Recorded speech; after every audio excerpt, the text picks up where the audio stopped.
Good afternoon, comandantes, compañeras, and comrades.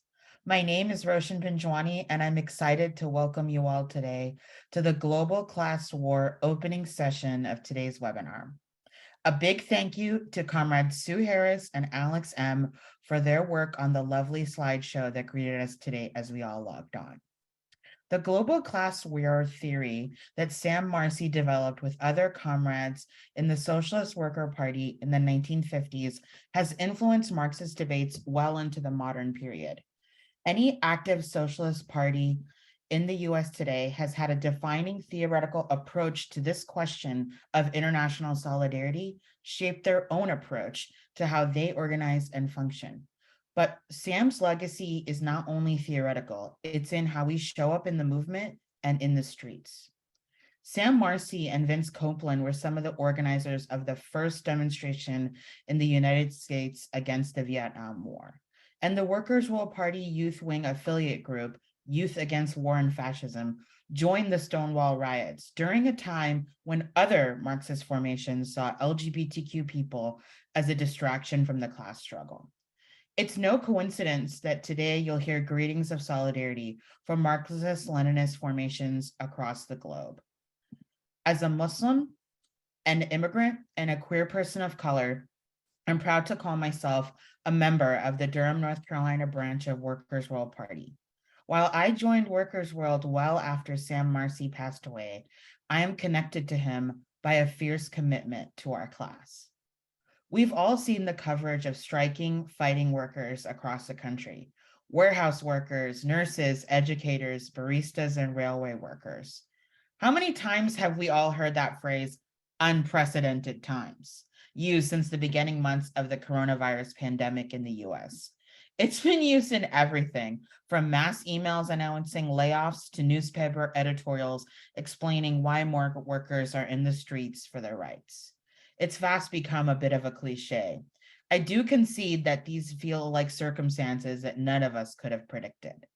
But the term unprecedented times could just as easily apply to the fall of the USSR or the expansion of the incarcerated population since the beginning of the war on drugs, or the Great Recession in 2008. And throughout all these periods, since 1959, Workers' World Party has agitated, organized, theorized, grown, and persevered. My hope is that today's webinar will help showcase the tremendous legacy of Sam Marcy that has not only allowed us to persevere during all of these events, but has required us to sharpen our analysis, be diligent with our solidarity, and strengthen our revolutionary optimism. For if we are true in our commitment to the international working class, we know we cannot give up our fight from within the belly of the imperialist beast. Our hope is a discipline, and our unity is a weapon. Today, we will have 3 opening talks from members of Workers' World Party, a few of whom will be addressing these 2 questions. Why are class consciousness and international solidarity our most powerful weapons? And what did Lenin and Sam mean by revolutionary defeatism, especially in opposing an imperialist war? Our first speaker is Larry Holmes, the first secretary of Workers' World Party. Larry first met the party via the American Servicemen's Union as a GI resistor to the Vietnam War in the early 1970s. He joined the party in 1972 and is a member of the New York branch. Take it away, Larry. Good afternoon, comrades and friends here and wherever comrades are tuning in from. Comrade Sam Marcy put forth his global class war theses 70 years ago. That's quite a period of time. At that time, Comrade Sam was still in the Socialist Workers' Party, and he was trying to show the leaders and the ranks of the SWP that there was a new post-war situation for the global class struggle. It had its contradictions, it had its strengths and its weaknesses. First, he underscored the strengths just on the heels of this tremendous, earth-shaking Chinese Revolution, a game changer, the Korean War of liberation, a stronger Soviet Union made so by surviving and prevailing, the Second Imperialist War and designs to destroy it, and also much of Europe liberated as a result of the outcome of the Second World War. And of course, there were the tremendous liberation struggles in what's now become to be known as the Global South. Now, that was the strength. In general, the weaknesses of the time were in the centers of imperialism in Europe, and to a large extent here in the United States. Sam was very clear about this, and I think it's probably the most important part of his global war theses. And that was, in order for the class struggle on a global basis to be realized and embraced and owned by everyone consciously, it would be necessary at the soonest possible time for the revolutionary energy and fervor that is so far in the East, in the most oppressed parts of the world, for that to move, not leave, but move into the imperialist centers, particularly in the United States.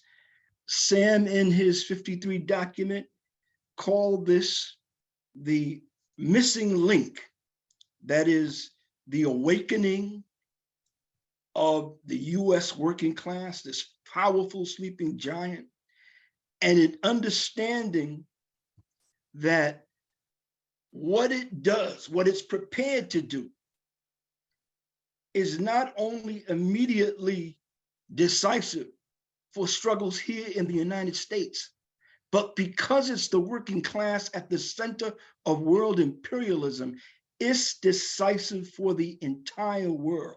This was the special role that the workers and the oppressed of this country needed to live up to. They haven't done it yet, but things are starting, as we see in all these tremendous organizing drives led by young workers of all kinds. We'll talk more about that today. There are many things about Sam's document that have changed over 70 years, because changes is the order of life. Everything changes. But not this point, the point about the link, the critical link in the chain being the awakening and the embracing of the struggle by the workers in this country. Sam died 25 years ago, and that's a good excuse to review Sam's main contributions. Times have made, in my opinion, Sam's contributions even clearer and more important than they were at the time of his death.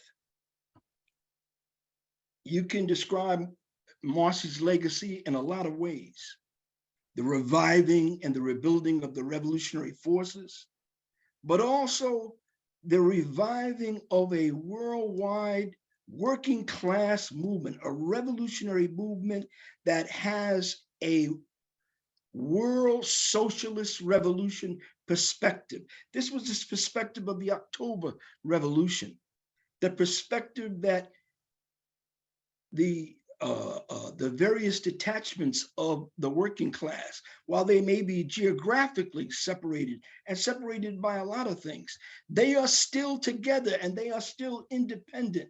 And that was true then, that was true in 1917, and it's all the more true now. Today, we define the working class, its strengths, its weaknesses, very differently than the working class that Sam was describing 70 years ago. It's changed in many, many ways because of the vast changes that are constantly taking place. Because of technology, the global working class is far more centralized, in many ways, far more together. This is not a good thing for the class enemy. And it's far more aware of itself because of communications technology. And there are all the other reasons that it's becoming more revolutionary and more united. Sam was not interested in polemicizing against our opponents in the movement for the sake of polemicizing. He was much more interested in what new ground could be broken among revolutionary forces, forces dedicated to socialist revolution and in the struggle, particularly the most oppressed workers. What success, what can be done to bring these forces together? Not to put aside differences, but to understand that we're working toward a higher level of unity. This is what Sam was dedicated to. I don't think there's anything more central to his legacy than this. Sam always wanted to know what's going on amongst the most oppressed sections of our class. He wanted to know the situation because he felt that the working class ability to understand this and to intervene in it, that was decisive for the oppressed and for the goal of world socialist revolution. Sam saw that a lot of the problems of the working class, the fragmentation, the backwardness, the sectarianism, that to a large extent, this stemmed from years, sometimes decades of setbacks and defeats, but that we should not be weary. As a matter of fact, revolutionaries should be strengthened by the challenge of overcoming these problems, overcoming the fragmentation. Sam was an apostle of revolutionary class unity, one way or another. I think that's a big part of his legacy. Back in the time that when he wrote this document, The Global Class War, he was also fighting his comrades inside the SWP. He wanted them to be on the picket lines at the court hearings of the leaders of the Communist Party of the United States who were being tried during the McCarthy era and threatened with jail. Many of them spent many, many years in jail. A few of them died in jail. He wanted the SWP to be stronger, coming out in defense of the Rosenbergs. And why not? And to get over what he called the differences that, as important as they might be, should not be barriers to showing this kind of solidarity. Sam was a human being, and as such, like all humans, he had his contradictions. We all do. But I'll tell you, you could never find a better role model for a revolutionary than Sam Marcy. He despised sectarianism. He despised chauvinism and all forms of bigotry. His biggest principle was always put what was in the interest of the working class first. If you're arguing a point, if you're arguing with comrades, if you're arguing with opponents, never let your ego and your anger be the decisive thing in the decisions that you make. Make what is in the best interest of the working class the basis for the decisions that you make. After the collapse of the Soviet Union in '93, Comrade Sam and the party was invited to a meeting in Brussels of forces around the world, and particularly in Europe, who remained revolutionary. And Sam wrote a short but brilliant document for that Brussels conference, where he called upon everyone there, in spite of their different histories, in spite of what they call themselves, Stalin or Trotsky or whatever, Mao, to unite around a Leninist revolutionary basis, that this was time, even though it was a very heavy time, a big setback, the biggest setback imaginable, it was also time for us to become revolutionary. Sam saw the necessity of reforging the revolutionary vanguard and advised us accordingly. Be politically strong and mature in how you carry out the struggle, and this will enable you to bring others together. Now that we're in the midst of a multiplying world crisis with all sorts of new crises, the economy, the Ukraine war, I'm sure that Comrade Sarah is probably going to, speak her mind about the Pentagon shooting down a Chinese aircraft somehow, and how significant that is. The important thing, comrades, is that we begin this year, inspired by Sam's record, to reacquaint ourselves with everything that made Sam the revolutionary that he was. He was unique in so many ways. He always grasped the lessons of the past. He lived mostly in the future, because you have to as a revolutionary, but he was always looking forward. His eyes were always on the prize, and that was world socialist revolution. We remiss in our duty if we engaged only in a superficial analysis of the situation without going into the guts of the issue. And that is what is it all about in Russia and in China. See? Because if we hide our face and say, well, we can't change the situation over there, but we can carry on the struggle over here. But that isn't true. That isn't true. The U.S. and China are in a constant struggle. First and foremost, because China is still, although we tend to forget it, in the light of its recent initiatives and development, they still worker state. It is still a progressive social system compared to imperialism.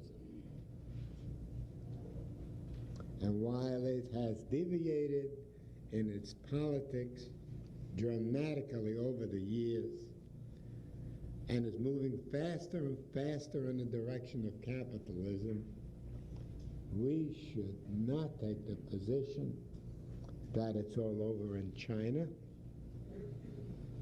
and that we have only ourselves to look to. A similar situation arose during before the Second World War, at a time when the Soviet Union, under the leadership then of Stalin, in an effort to avoid an imperialist attack from the allies of France, Britain, and the U.S., pulled a diplomatic turnaround and made a pact with Nazi Germany. That stunned the movement, since the Nazis were regarded as the main and fundamental enemy at that time, which it might have been politically and worldwide.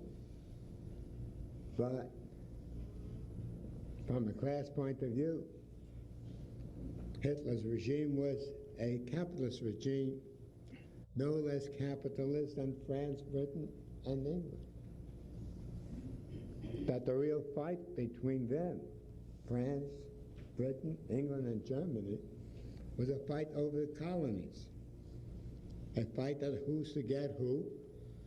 Now that Germany had freed itself from the Versailles Treaty and said it won't be treated anymore as a colony, and that it is necessary for it to take back what it had before, and that Germany was to be reconstituted as it was during at least the First World War. And it's on that basis that the Second World War took place. It had nothing to do with democracy or freedom or whatever. It had to do between the rivalry of the two biggest imperialist blocs at the time. Just to remind you all, the opening talks today will be answering why are class consciousness and international solidarity our most powerful weapons, and what did Lenin and Sam mean by revolutionary defeatism, especially in opposing an imperialist war. Our next speaker is RJ Red. RJ is a member of the Buffalo, New York branch and is a contributing writer for Workers' World. They are an organizer with Starbucks Workers United and helped organize the first corporate-owned Starbucks union in the US. Thank you, comrade, and welcome everybody today. Thanks for coming on the program. Sam Marcy was somebody that I never got a chance to meet, but if I had a chance, I would have many questions to ask him. Sam Marcy has impacted my own politics in profound ways. His political teachings not only helped to clarify a general understanding of the world for me, but also gave me the particular knowledge that I needed for specific fights, like the fight to build the Starbucks Workers United, in which we won the first recognized Starbucks union in the US here in Buffalo, and has since spread across the country to nearly 300 stores. Sam taught me that class consciousness and international solidarity are inseparable.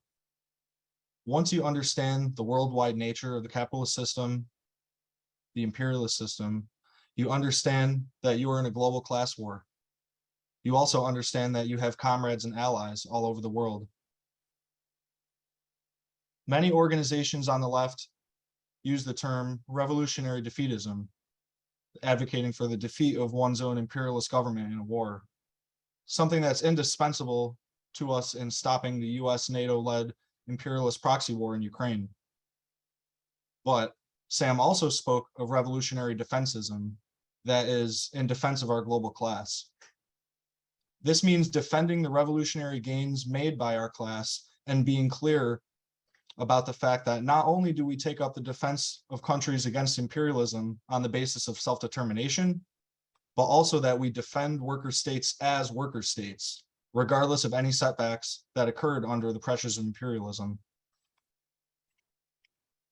Whether it's the guerrillas in the jungles of the Philippines or India struggling to fight a people's war for our class, or communists in Cuba, Vietnam, or China struggling to maintain proletarian power against their own domestic reactionaries and the external imperialist menace, or freedom fighters on the front lines in Palestine, fighting for the freedom against Zionism and US imperialism, Sam has given us the political tools to navigate these developments in our world, as well as the contradictions that may come with them, and maintaining a rock-solid defense of our class on all fronts.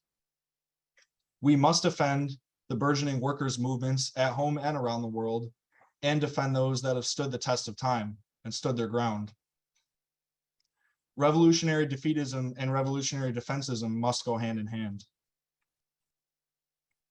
Sam did an excellent job of tying the struggles around the world to the struggles at home. He reminded us that there is no destiny for workers in the US separate from the workers of the whole world, and that we must approach the class struggle always from an international perspective. Much of these writings were invaluable to me in my union struggle at Starbucks, as well as his analysis of the limitations on the traditional trade union tactics. Sam wrote about how most union contract bargaining presupposes capitalist property relations. makes them stay intact and within the limits to negotiate only bread and butter issues. Taking this fight outside of purely economic sphere and into the political sphere is essential not only to win real power for our class in the workplace, but it may even be necessary even just to win a contract for us at Starbucks, because the courts stand as an obstacle in our way of getting a contract. So I find myself here 25 years after the passing of Sam, in the middle of a US labor revival led by young socialists and communists, in the middle of yet another US proxy war in Ukraine, while a new one is being brewed in Taiwan. And these circumstances could easily demoralize and frighten the average person. But to those armed with revolutionary Marxism-Leninism and a global class perspective passed down to us by Sam, we must trade in any fear for hope, knowing that we have the tools to handle it. As conditions become more dire, the potentiality of a revolutionary situation continues to ripen, and when it arrives, we have to be prepared. So, what is Marxism to me? Marxism is an attitude. Marxism is a revolutionary, scientific socialism freed from the sectarian cage that has bound much of the political discussion on the revolutionary left. Marxism is understanding which side you're on at all times without delving into eclecticism. Understanding that there are contradictions within our class camp, but that despite them, it still constitutes our class camp, and that our position is to defend and to strengthen it. Marxism is uncompromising anti-imperialism, whether that is supporting oppressed nations under the threat of the US empire abroad, or supporting the struggles of oppressed nations within the borders of the empire, like the struggle for self-determination of Black and Indigenous peoples. Marxism is understanding that the special oppressions of racism and national oppression, sexual and gender oppression, and oppression of those with disabilities and others are not secondary to the class struggle, but they are essential components of the class struggle. They must be at the forefront of our fight, not left to be sorted out after the revolution. To paraphrase Comrade Larry, there won't be a revolution if these oppressions are ignored. 2 more minutes, RJ. Marxism is showing up for every fight, no matter how small or seemingly insignificant. If we can be there, we are there. Our comrades showed up for the Amazon labor union before there was any indication that it would be making headlines as it has. But they didn't show up because they knew that the ALU would win. They showed up because the ALU are on the front lines for our class. Consistency and militancy is what won me to Workers' World Party after years of hanging around with the Buffalo branch. When it came time to get serious, I knew I wanted to be with the folks who never backed down, who I saw at every single protest with a sharp analysis on every single struggle. I'm a Marxist-Leninist walking in the footsteps of Sam. I try my best every day to maintain an unshakable optimism against the most dreadful capitalist system, because I know that we can win. And that's what the Marxist attitude means to me. So long live Comrade Sam and build a workers' world. Well said, RJ. Thank you. Next up, I want to introduce Sarah Flounders. Sarah is a member of Workers' World Party's International Relations Committee and is a member of the New York branch. Sarah helps to coordinate the work of the International Action Center, the United National Anti-War Coalition, and the Sanctions Kill campaign. Thank you, Sarah. Well, thank you, comrades, and welcome. Last night, a U.S. fighter jet shot down with an air-to-air missile a little Chinese weather balloon bobbing on the jet stream, supposedly invading the U.S.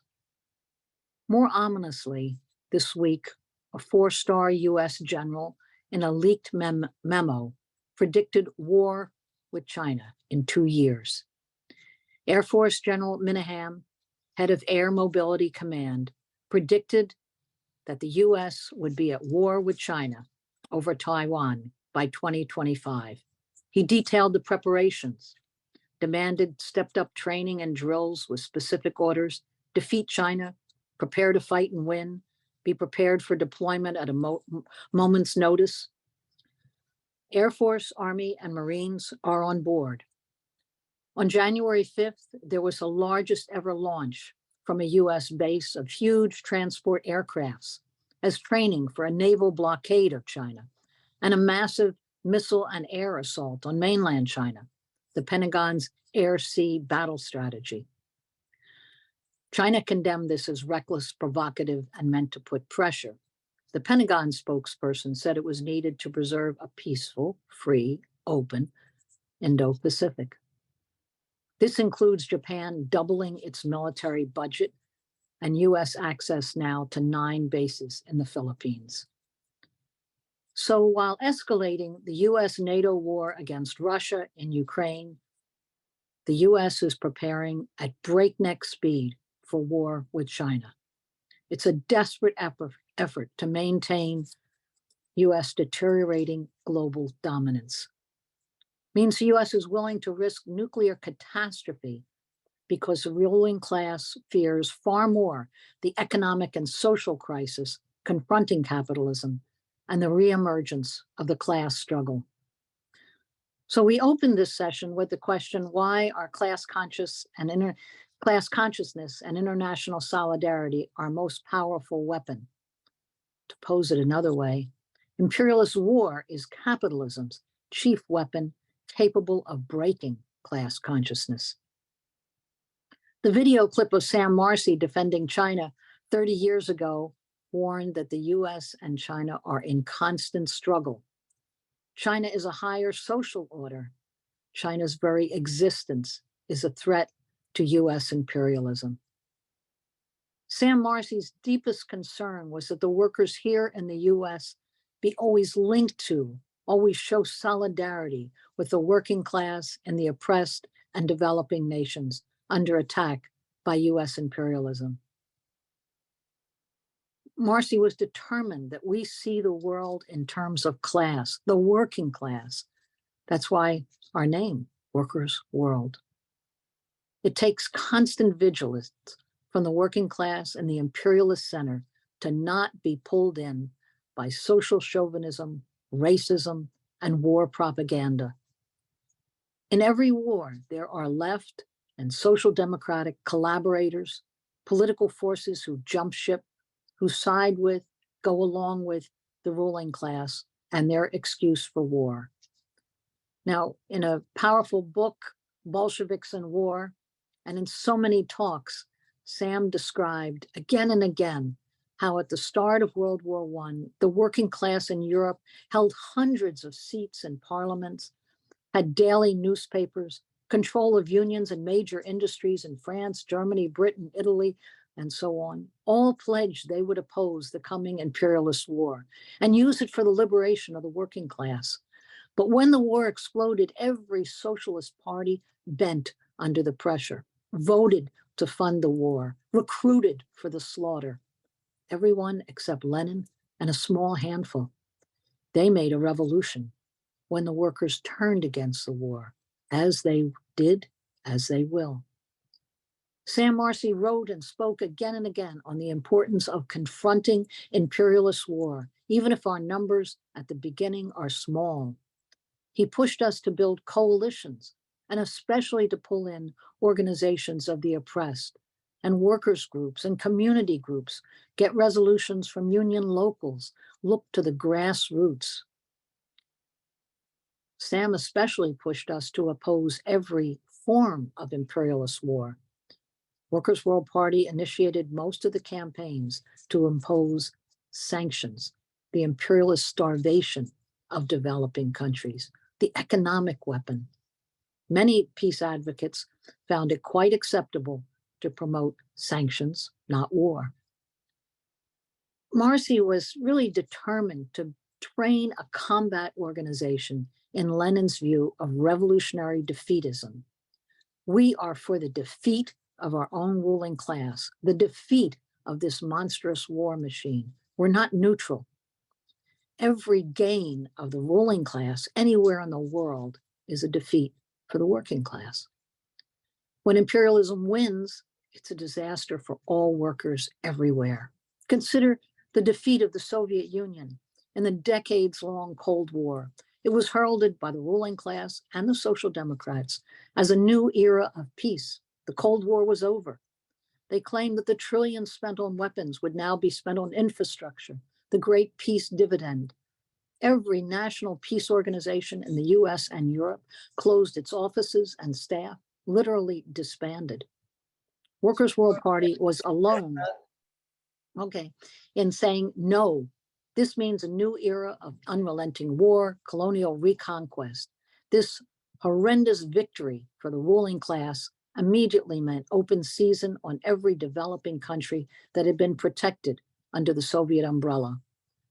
There was a new era of war in Iraq, Syria, Libya, Yugoslavia. Everywhere workers had gained some control of their own resources and raised the living standards was under attack. The countries of Eastern Europe were looted and rolled into the capitalist market, forced into the NATO war machine, every social program cut to the bone. So in conclusion, I want to say we're now on the eve of a capitalist catastrophe. A year ago, the US through NATO launched a war in Ukraine. It was planned for years. The US predicted an easy victory. Russia would collapse, would be dismembered within weeks by economic sanctions. But the refusal of the countries of the global South to go along with the sanctions is a stunning turnaround. Trade with China is a viable alternative. It's a new day and a dangerous moment.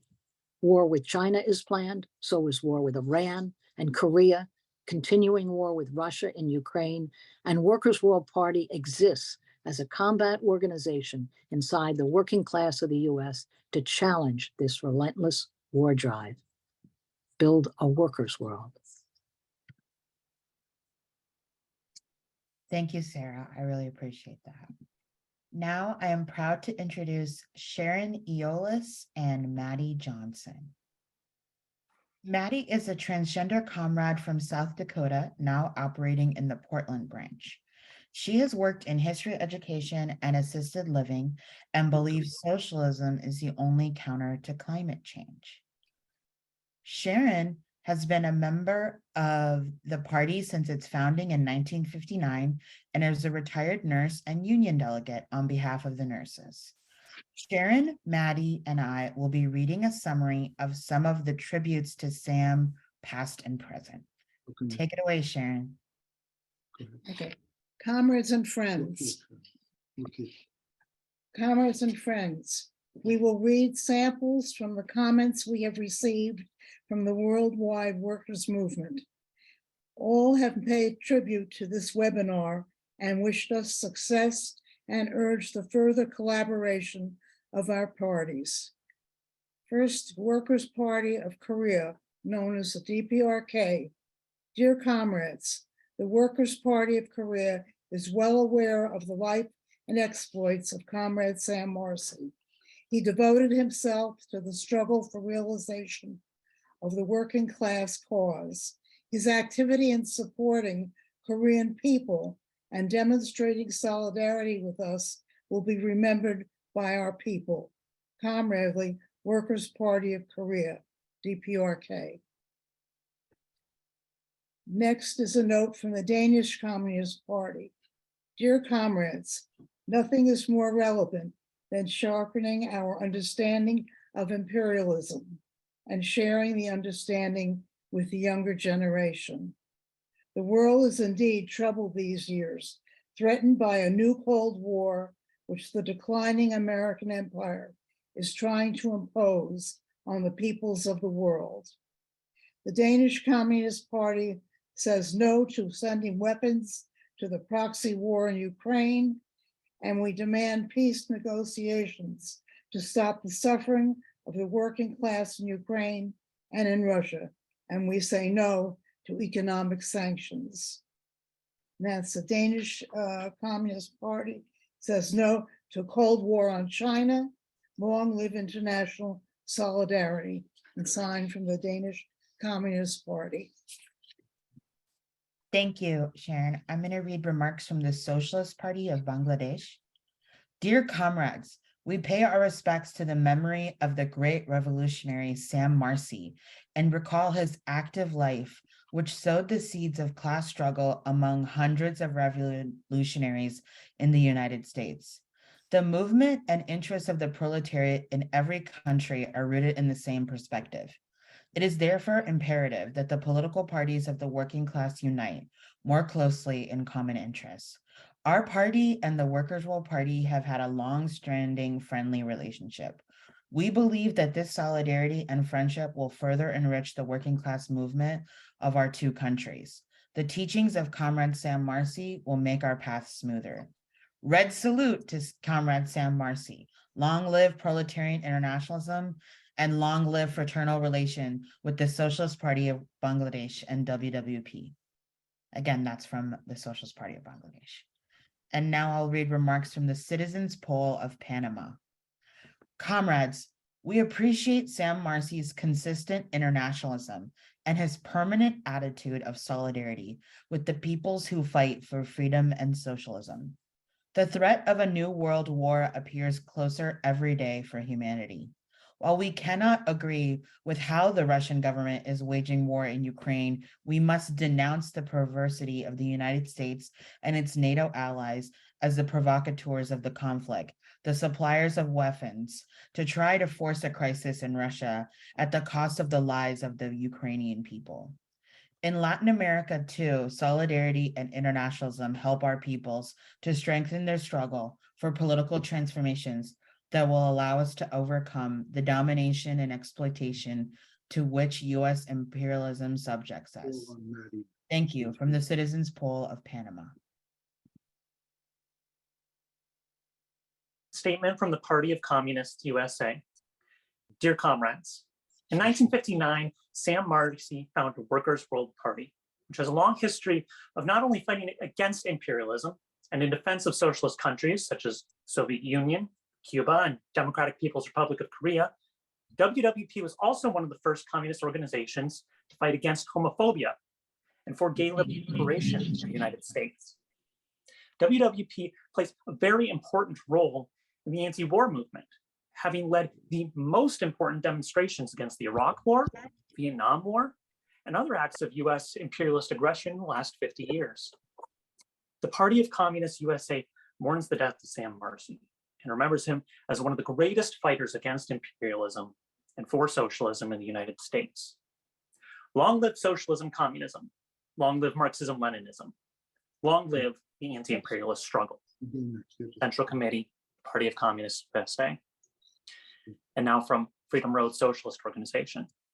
Dear comrades, Comrade Sam Marcy was an outstanding revolutionary and steadfast opponent of imperialism who made many contributions to the struggle for socialism in the US and internationally.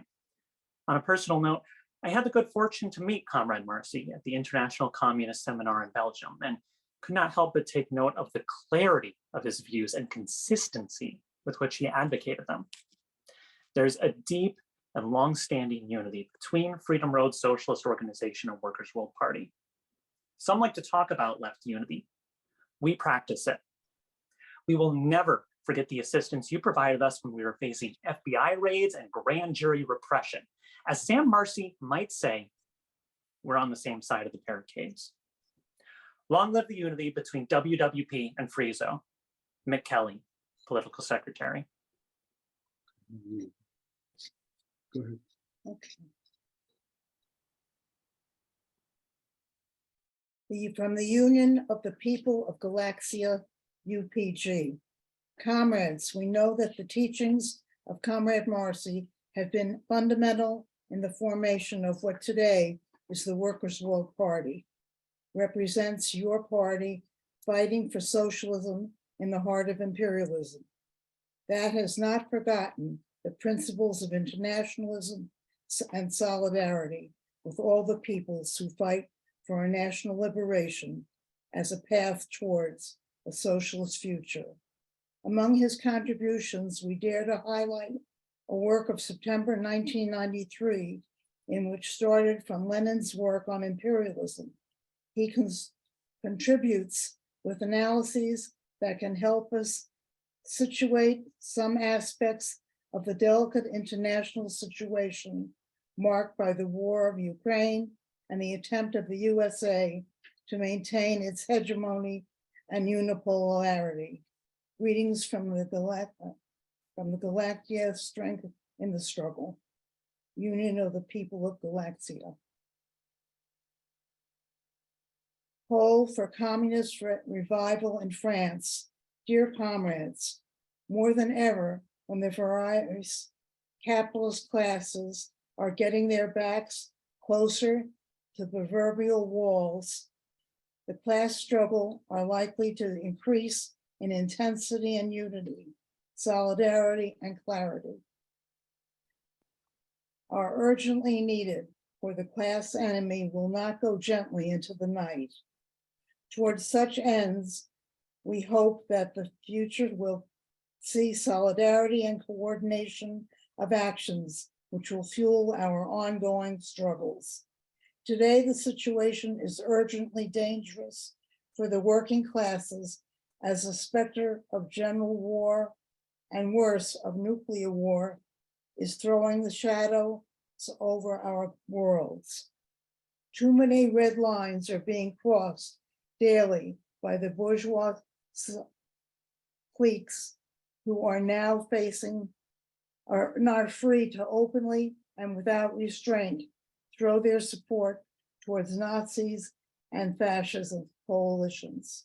In this perilous hour, in this hour of remembrance, we extend our gratitude and solidarity for your arduous and continuous labor in the class struggle. Call for the communist revival in France. Thank you, Comrade Sharon. I believe now we will be watching a video from Sam Marcy, and I ask all panelists to turn off video so we can focus on that. But the question still remains, why did it advance in Europe so quickly? Why did Europe, and in particular Germany, get ahead, see? Why, see? First of all, Germany got ahead, see, because of the waterway transport, see. It was able in Europe, see, to advance more quickly because it had access to the seas. That's one thing. The other thing is that technologically, they got ahead earlier than others. Okay. Now, if you listen to them, the Germans, they got ahead because they're smarter and more cultured and all that. And that's the basic reason. And the one who plays it up most, or did it most, was Hitler. We are above everybody else. We're ahead in everything because we are or as the Jews would say, we are the chosen people. That's what the Bible teaches them. We are the chosen people. No, we. Not some other African group, but we are. And you know, that already creates a basis for hatred on that score. Okay. Now, why did the Russians make the revolution first, see? So, all right. Now, so up to a certain point, they were considered the most backward ones and looked down upon, and then all of a sudden they made the revolution first. We don't have to know all the conditions, but we know that it's conditions that did it, and most of all, economic conditions. Today, the U.S. is involved in competition with Germany and trying to restrict its development. Now, that's a fact. The U.S. is, at the present time, trying to restrict Germany in Europe and elsewhere. It is also trying to restrict, of course, Japan.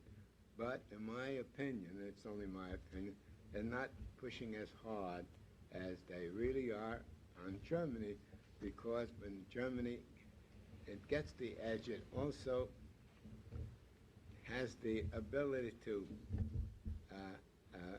promote itself as the leader not only in the particular technology, but in technology overall and in culture overall. And we don't want to say no to that. But what we want to do is to internationalize. Look, we're all part of an international tendency of capitalist development, which brings about the proletariat, which is the most international class of all, and lays the basis for solidarity. So that even when it becomes the competition between two socialist parties, let it be cooperation. And at the same time to watch out for all elements of chauvinism or racism, and that we be the first to recognize these things and to be able to correct it. You can't discuss international politics without being aware that there are chauvinist conceptions all around that we have to overcome. Hello, everyone. Hello, comrades. My name is Jimmy. My pronouns are he, him, and I am a member of the Philadelphia branch of the Workers' World Party, and I have been so for 2 years going on. So this is going to be a really nerve-wracking experience because everyone has made so many amazing speeches and comments. So it's going to be a tough act to follow, but I'll try my best. So anyway, here we go. As capitalism reaches its breaking point, more and more people are realizing that the so-called American dream they've been sold their whole lives is a mere mirage.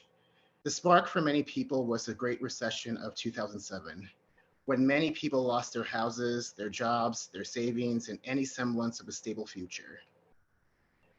Fearing the masses discovering the instability of the capitalist system, the ruling class started looking for alternative ways to diffuse class consciousness among the people. Beginning with the Tea Party movement of the late 2000s and continuing all the way into the MAGA movement in the present day, billionaire oligarchs have invested millions of dollars to platform politicians and ideologies that promote easy answers to systemic problems. Instead of looking at imperialist hegemony and the way it destabilizes foreign governments trying to create a better life for its people, they point the finger at immigrants who are escaping the wretched conditions brought forth by such interference. Instead of thinking about how companies can use their wealth to create jobs instead of paying off politicians, they pass the buck to Black and Indigenous people and the alleged way they benefit from affirmative action. In doing so, the elite hope to drive a wedge between workers of all races and all nationalities.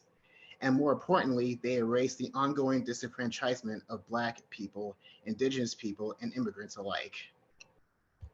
During an ever-growing precarity, it is easy to wish for a return to the good old days and the long-gone ability to own two cars, and a white picket fence. But for many in this country, especially Black and brown people, those good old days were never good. They were filled with violence and dehumanization and disenfranchisement in the name of securing basic human rights. In recent years, it's becoming clear that those human rights were extremely provisional. In addition to being victimized by the capitalist system, people of color are being brutalized by the police, having their sacred lands destroyed, and are being victimized by reprehensible hate crimes.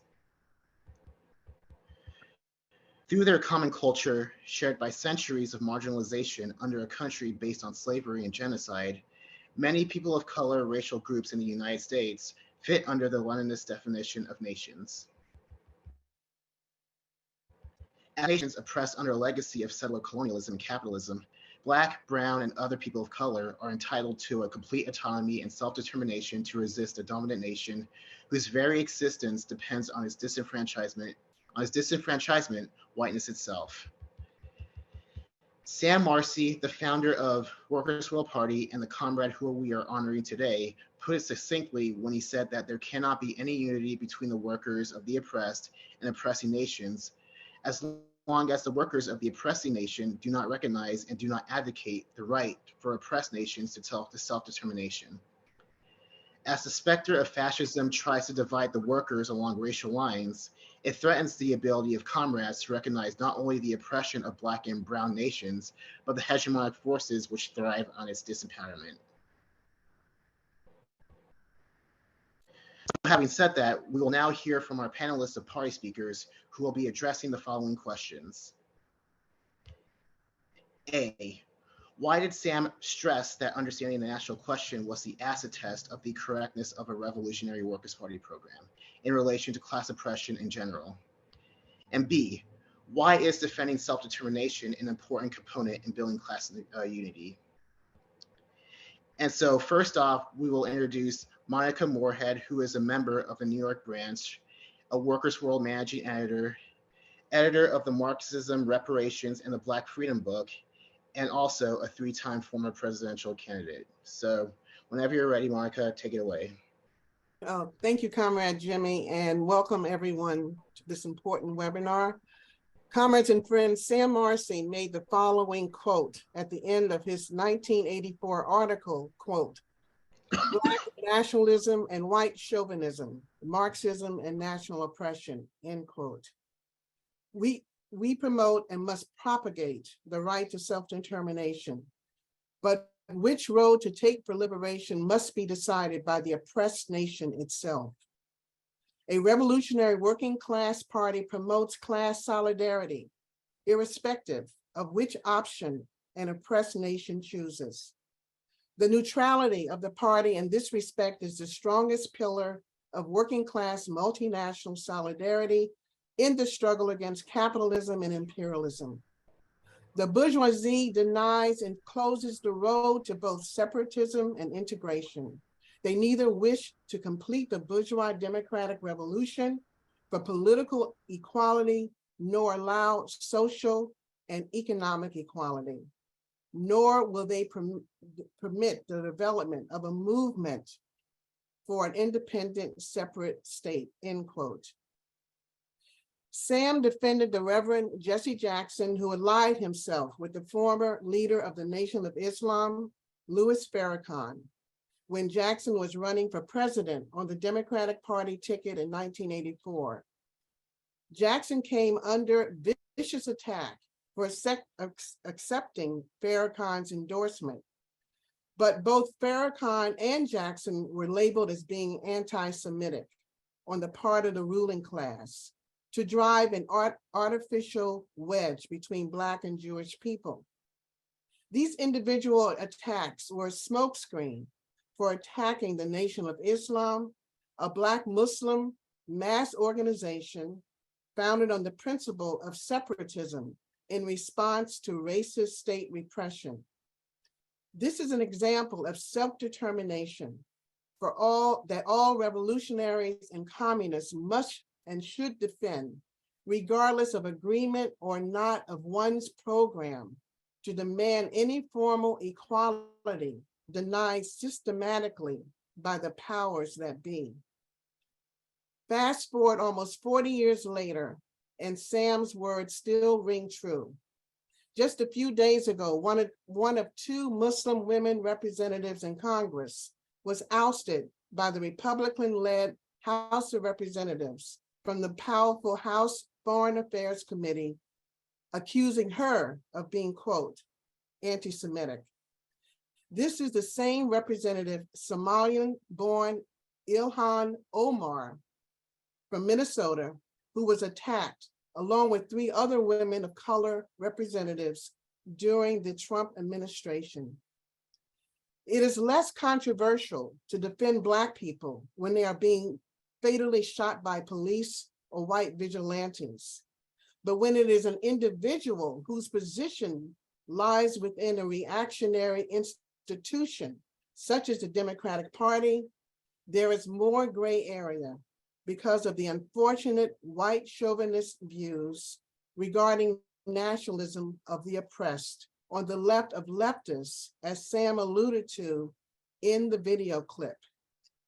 Whether national oppression has expressed itself in bourgeois forms or revolutionary forms, self-determination has to be consistently defended when it comes under attack by our class enemies, and those forms take on an international character. Representative Omar is a bourgeois politician who happens to be Somalian, and that within itself cannot be ignored. Besides being African and a woman, the underlying reason why she was ousted from this horrible committee is because she implicitly criticized governments condoning Israel's massacres of Palestinian people in the occupied territories. The ruling class scapegoats anyone who threatens their world hegemony, especially as its military garrison state of Israel becomes more and more isolated. When Dr. King opposed US foreign policy in Vietnam, instead of just sticking to civil rights, the ruling class decided to permanently silence him. Understanding the national question and the right to self-determination goes beyond defending an individual like Representative Omar against right-wing attacks. It is about defending the most oppressed within our class because of divide and conquer white supremacy. It is about defending the Palestinian people, Black people, Latino people, Indigenous people, and other oppressed nationalities who have suffered as whole nations from profit-hungry, capitalist genocidal practices when sovereignty is at stake. So to defend Ilhan Omar is not equal to defending the Democratic Party, the other pro-big business, pro-war party, but has to be extended to defending Palestinian, migrants, and other people of color's right to self-determination in order to forge working class unity, in order to pursue the class struggle for the socialist revolution. To end with Sam again, quote, "The whole struggle of the working class, as well as the oppressed people and their allies everywhere, is to recognize that there can be no real independence, freedom, or equality as long as the monstrous system of capitalist exploitation and imperialist oppression remains. The struggle for any and all concessions must and will go on. And each concession won is a building block in the struggle for emancipation from imperialist finance capital," end quote. Class oppression is primary, national oppression is not secondary. Long live proletarian solidarity. Thank you. Thank you so much, Monica, for that wonderful, amazing, provocative speech. That was so amazing, wonderful. And next we have Deborah Rodriguez, who is a fellow member of the Philadelphia branch and a Mundo Obrero editor. So whenever you're ready, Deborah, you can start.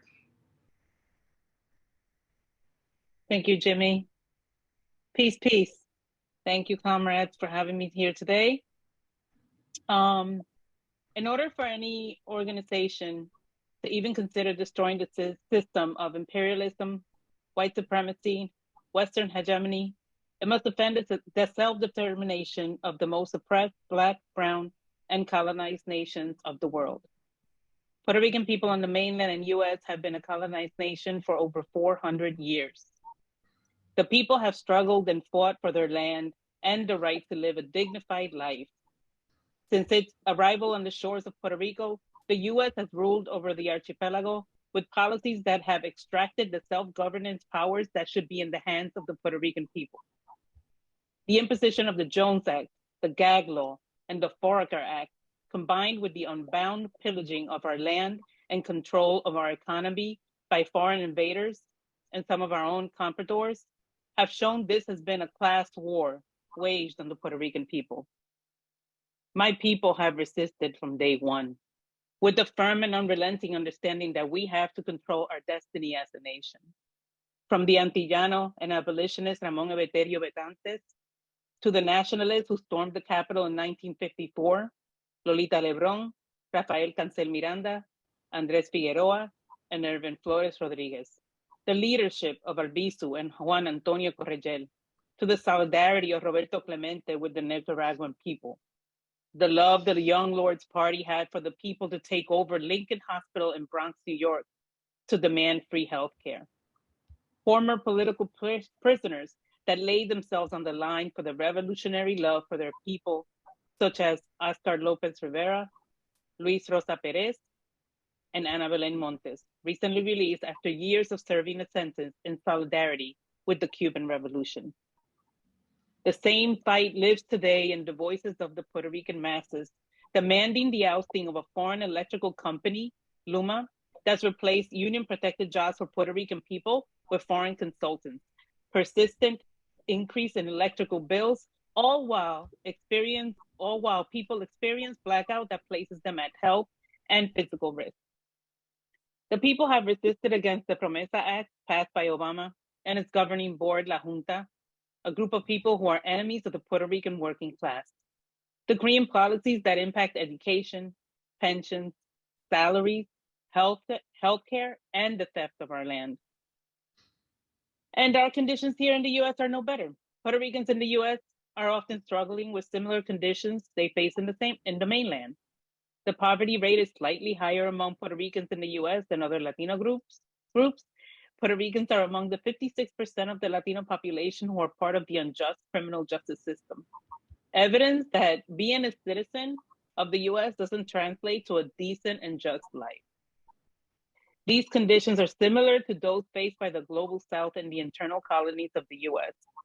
The only way that this white supremacist, patriarchal, genocidal settler state will be dismantled is building solid and principled alliances with the working class and most oppressed nations. Their freedom and self-reliance guarantees the freedom for all. Lenin understood why it's necessary for our call to be workers and oppressed of the world unite. Peace, and que viva Puerto Rico libre, que viva Puerto Rico libre y socialista. Thank you. Thank you so much, Deborah, for that great speech. Next, we have Keisha James, who is an enrolled member of the Wampanoag tribe and of Gayhead Aquina, co-leader of United American Indians of New England and a member of the Boston branch. So whenever you're ready, Keisha. Thank you. Many things stand out about Sam Marcy, including his brilliant and prescient writings and his dedication to class truth and the world revolutionary struggle. But what stands out to me most about Sam Marcy was his rejection of the idea that the national question, that is, the question of the right of oppressed nations to self-determination, is secondary to the class question.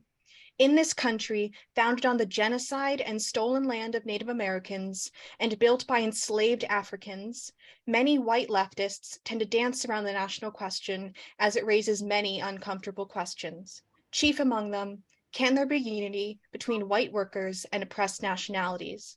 It is clear that Marcy grappled with this question extensively, ultimately coming to the conclusion that any revolutionary party was destined to fail as long as it did not have a correct analysis of the national question.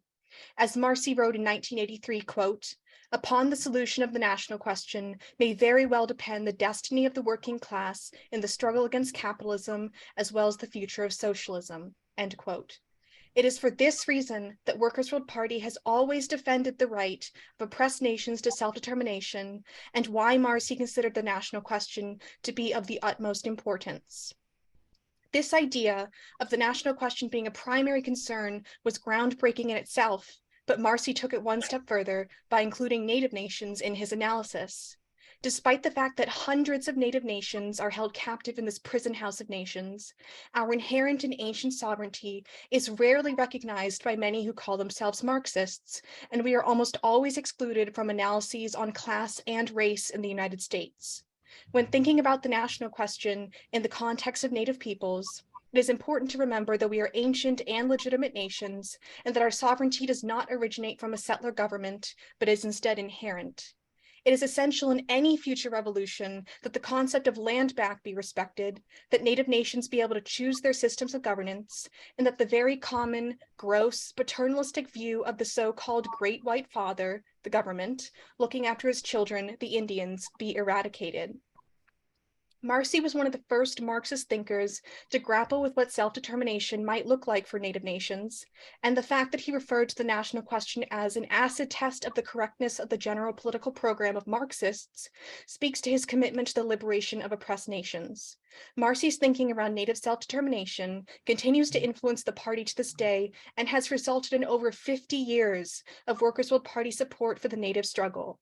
That support has ranged from the 1973 Wounded Knee takeover, the 1975 Menominee takeover of a monastery on their land in Wisconsin, the 1990 Oka crisis, work on behalf of many Native political prisoners, including, of course, Leonard Peltier, and the ongoing decades of support from my own Boston branch for the National Day of Mourning protest in Plymouth, Massachusetts. I would like to end my comment with a quote from a 1978 article written by Sam Marcy, which reflects upon the 1973 occupation of Wounded Knee, which was a watershed moment in the Native American freedom struggle, where the American Indian movement seized and occupied the town of Wounded Knee, South Dakota, on the Pine Ridge Indian Reservation. Marcy wrote, quote, "The Indian people are not alone in the struggle.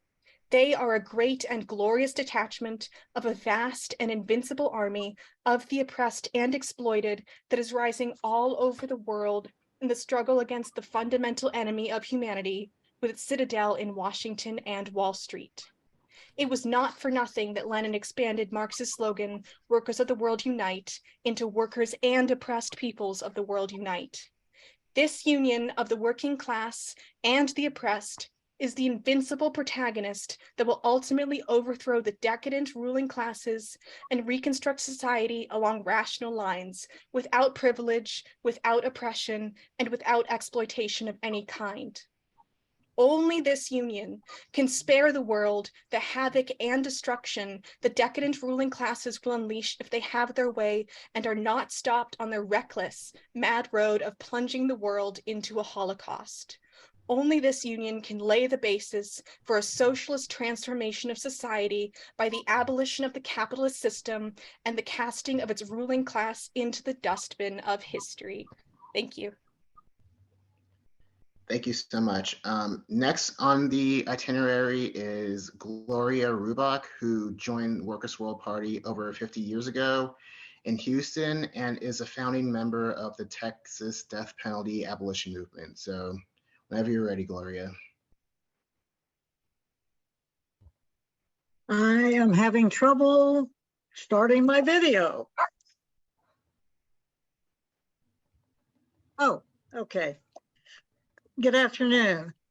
The national question, as analyzed by Comrade Sam Marcy and Workers' World Party, has been so important to us here in Texas as we fight not only imperialist wars and killer cops, racist border walls, but also very notably in our fight against the death penalty. While there are many people opposed to the death penalty, the organization that comrades in Workers' World Party helped found and our leaders in today has raised the question of national oppression like no other. In fact, we are criticized by some very well-funded organizations for always, sorry about my dog, for always talking about the fact that no government in this country has any authority to imprison or sentence to death people of oppressed nations. Like Comrade Sam wrote about, there is racism, yes, for sure, but there's also national oppression.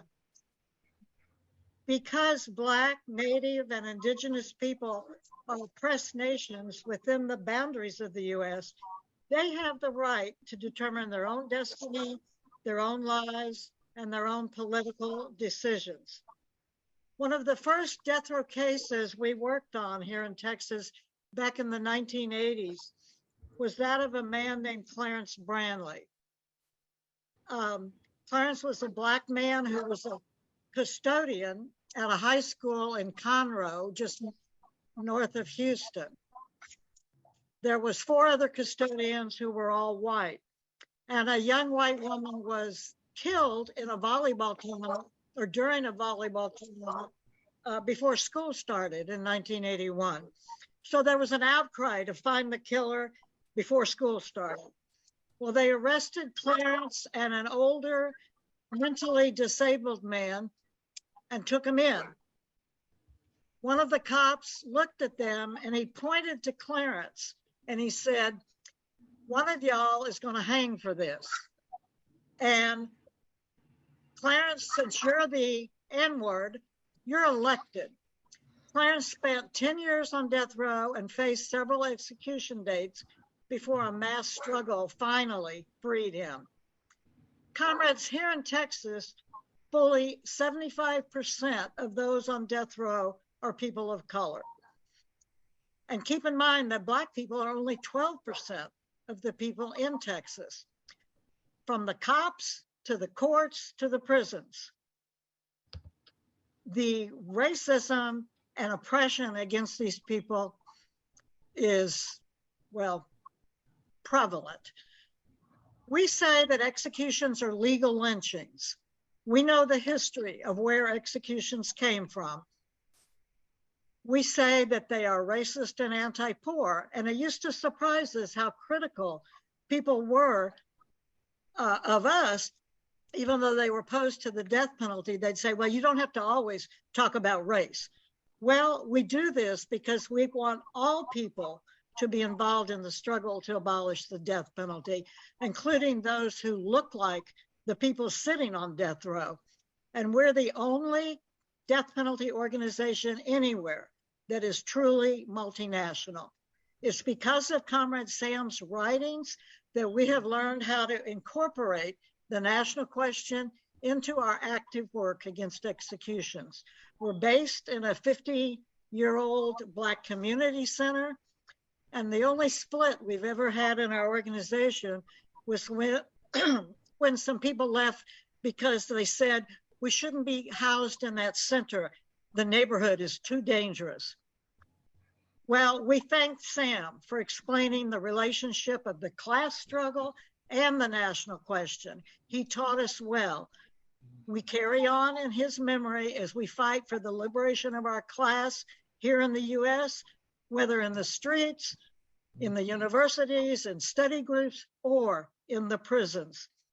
Que viva compañero Sam Marcy, abolition now. Thanks, Gloria. Next, we have, if Dante's ready, Dante Stabino, who is an international representative for the Southern subregion of UE, including the North Carolina Public Service Workers Union, UE Local 150. Dante is also on the coordinating committee of the Southern Workers Assembly and a member of the Durham branch. So take it away, Dante. Greetings, comrades. Glad to be here with you today. I'm speaking, on this panel as a revolutionary Marxist-Leninist, like all of us, as well as a trade unionist, and seeing, and learning from the legacy of Sam Marcy, who worked in the steel mills in New York, and the way that he connected the struggle of the workers and the plants to the struggle for national liberation against racism, has inspired my work and our branch here in Durham, North Carolina. Sam Marcy said, the solution to national question may very well depend on the destiny of the working class in the struggle against capitalism, as well as the future of socialism. This is such a powerful quote.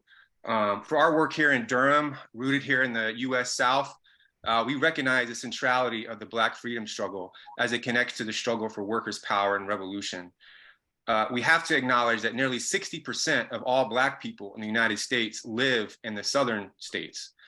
This is a region of the country with the lowest unionization rates, with the lowest wages, the highest concentrations of laws that ban or limit access to abortion, with the lowest corporate taxes that drain the critical public sector safety nets.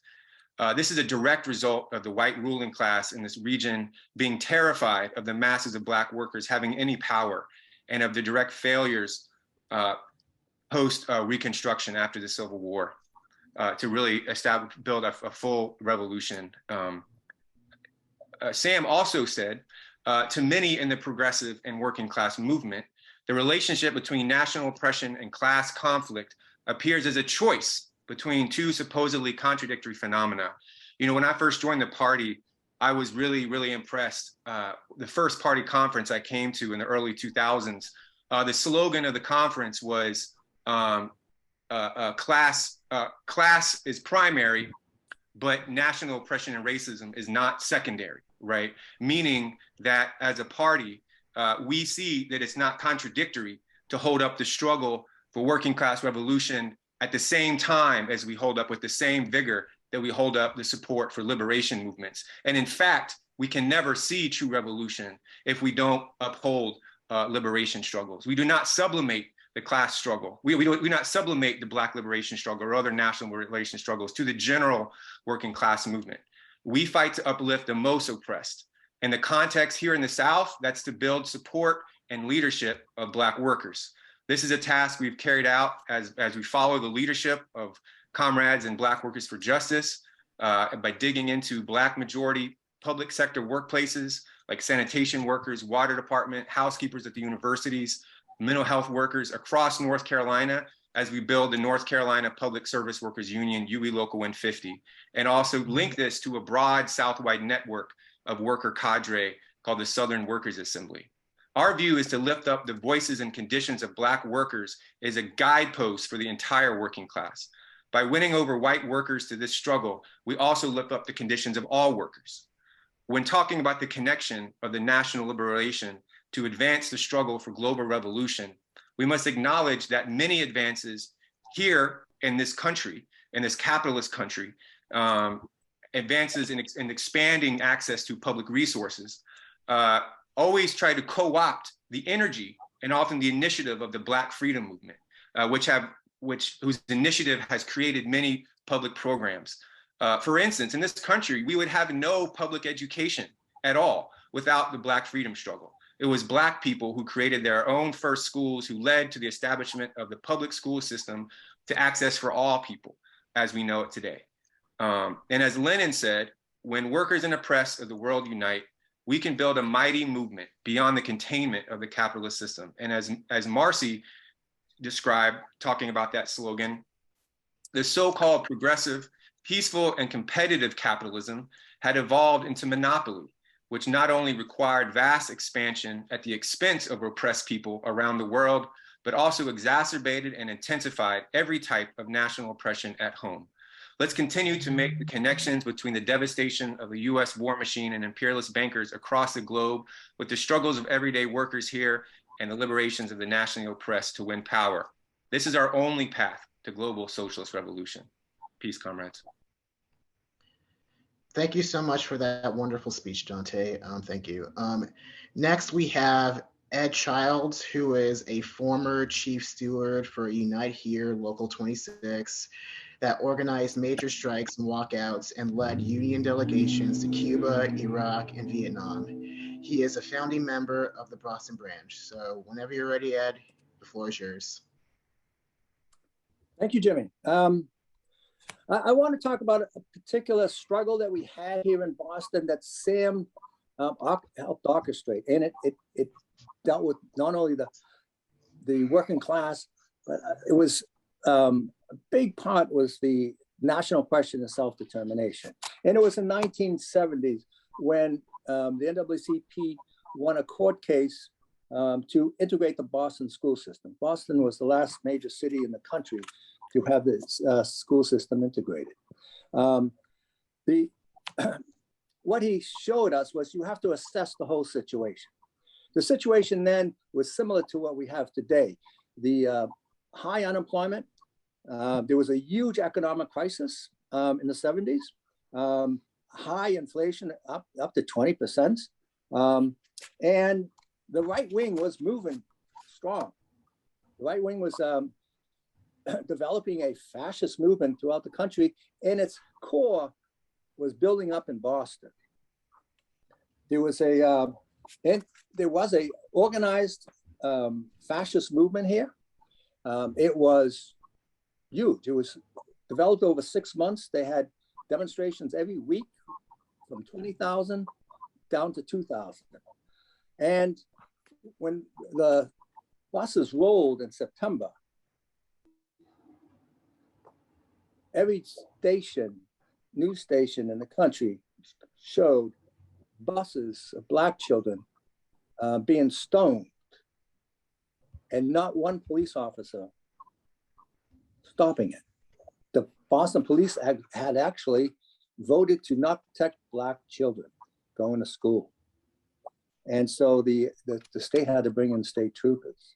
The fascist movement was led by the Boston City Council, all of them, and the school committee, and the Boston police.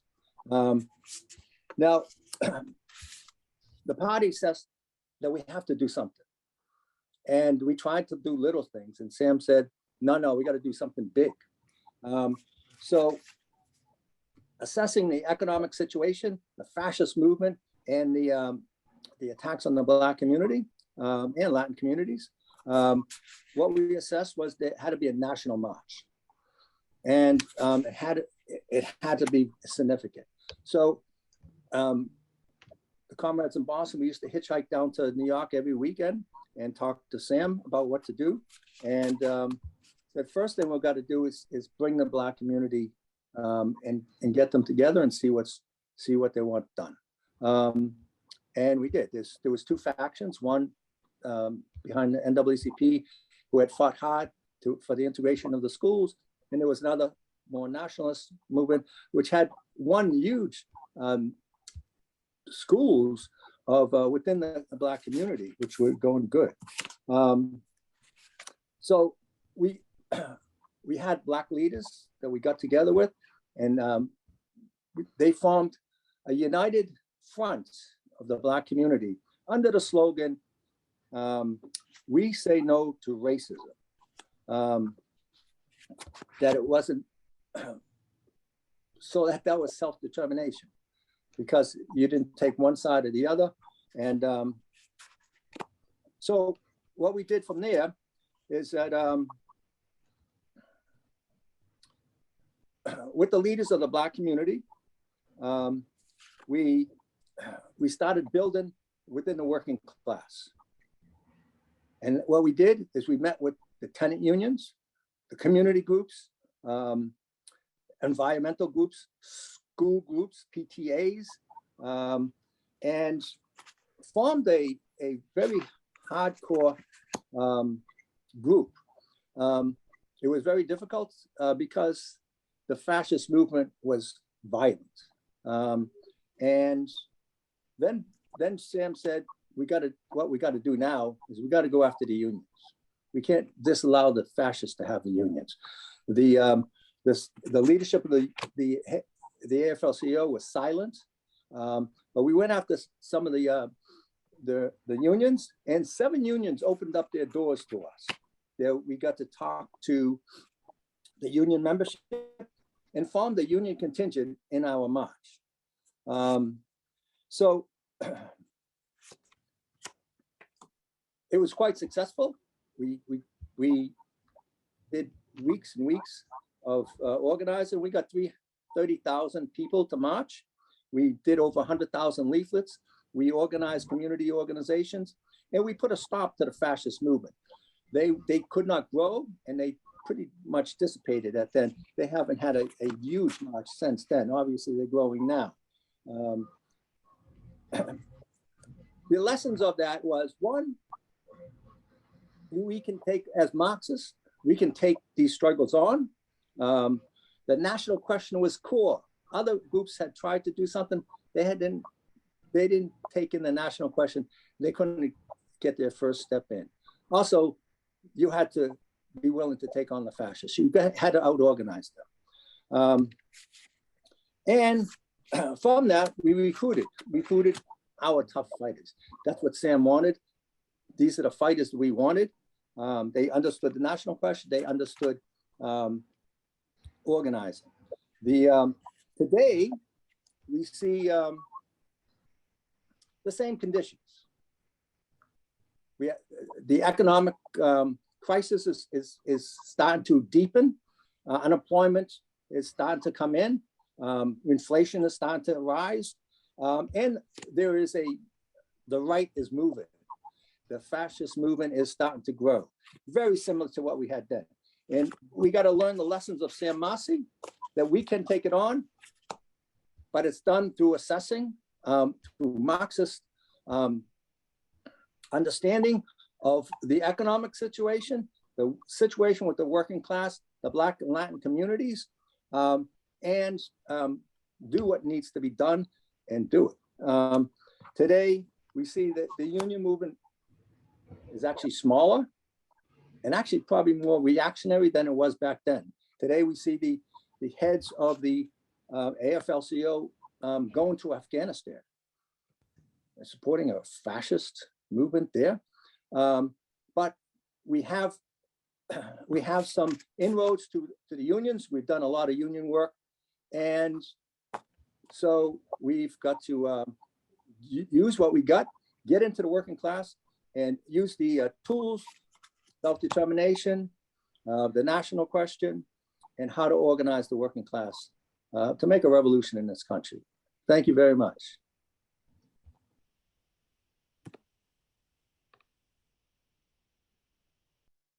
Steve Harmony, who the Philadelphia branch of Workers' World Party and a contributing writer for the paper. And Harmony will read Ashada Shakur's tribute to Sam Marcy from March 4th, 1998. So whenever you're ready, Prince Harmony.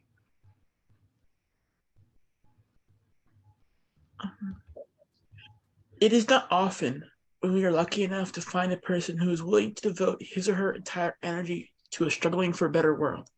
Sam Marcy was such a person. I did not know him personally, but he touched my life in a profound way. It was always with great interest that I read his articles and his books.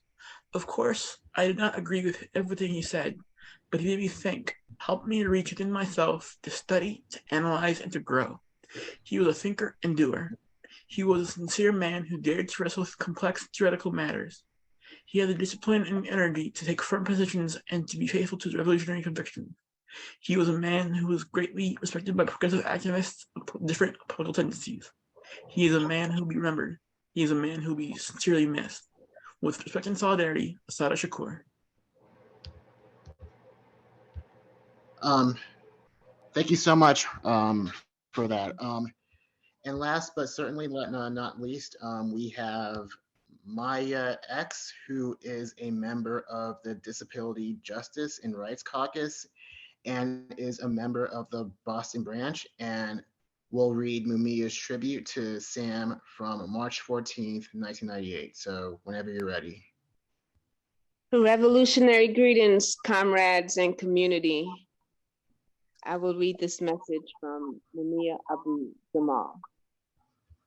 I'm writing to extend my condolences on the loss of your comrade, Sam Marcy. I can tell you from conversations with John Black that you deeply respected and loved the man for many years for his commitment and organizing skills. Not having ever met him, I can't begin to suggest that I have some idea of his personal qualities.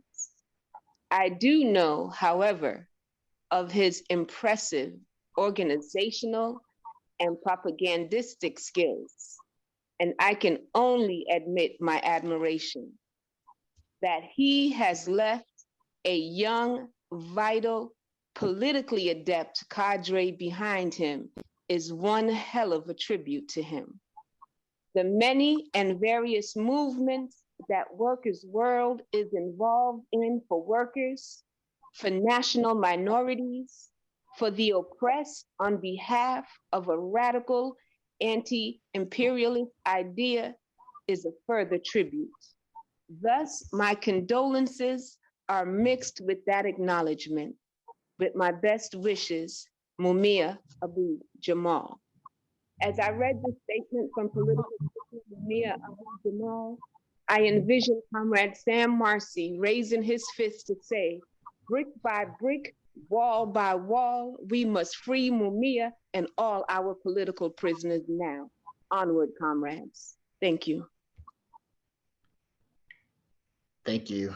And with that speech and excerpt, this concludes the session about self-determination. So thank you everybody for being a part of this, and it was a great joy. even though I was pretty much shown up by everybody else in this session, but it was still a great learning experience, and I learned a lot, and I hope everyone did too. Thank you so much.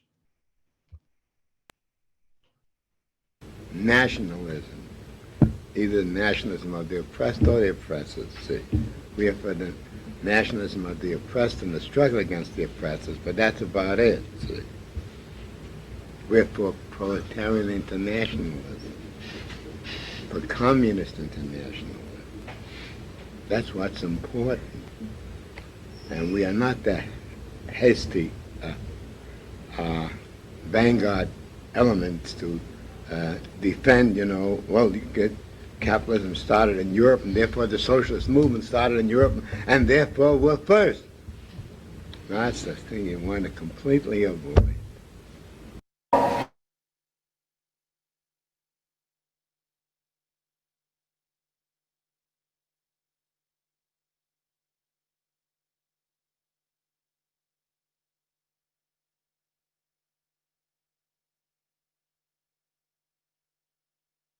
Greetings, comrades, and thank you so much for sticking with us during this program today.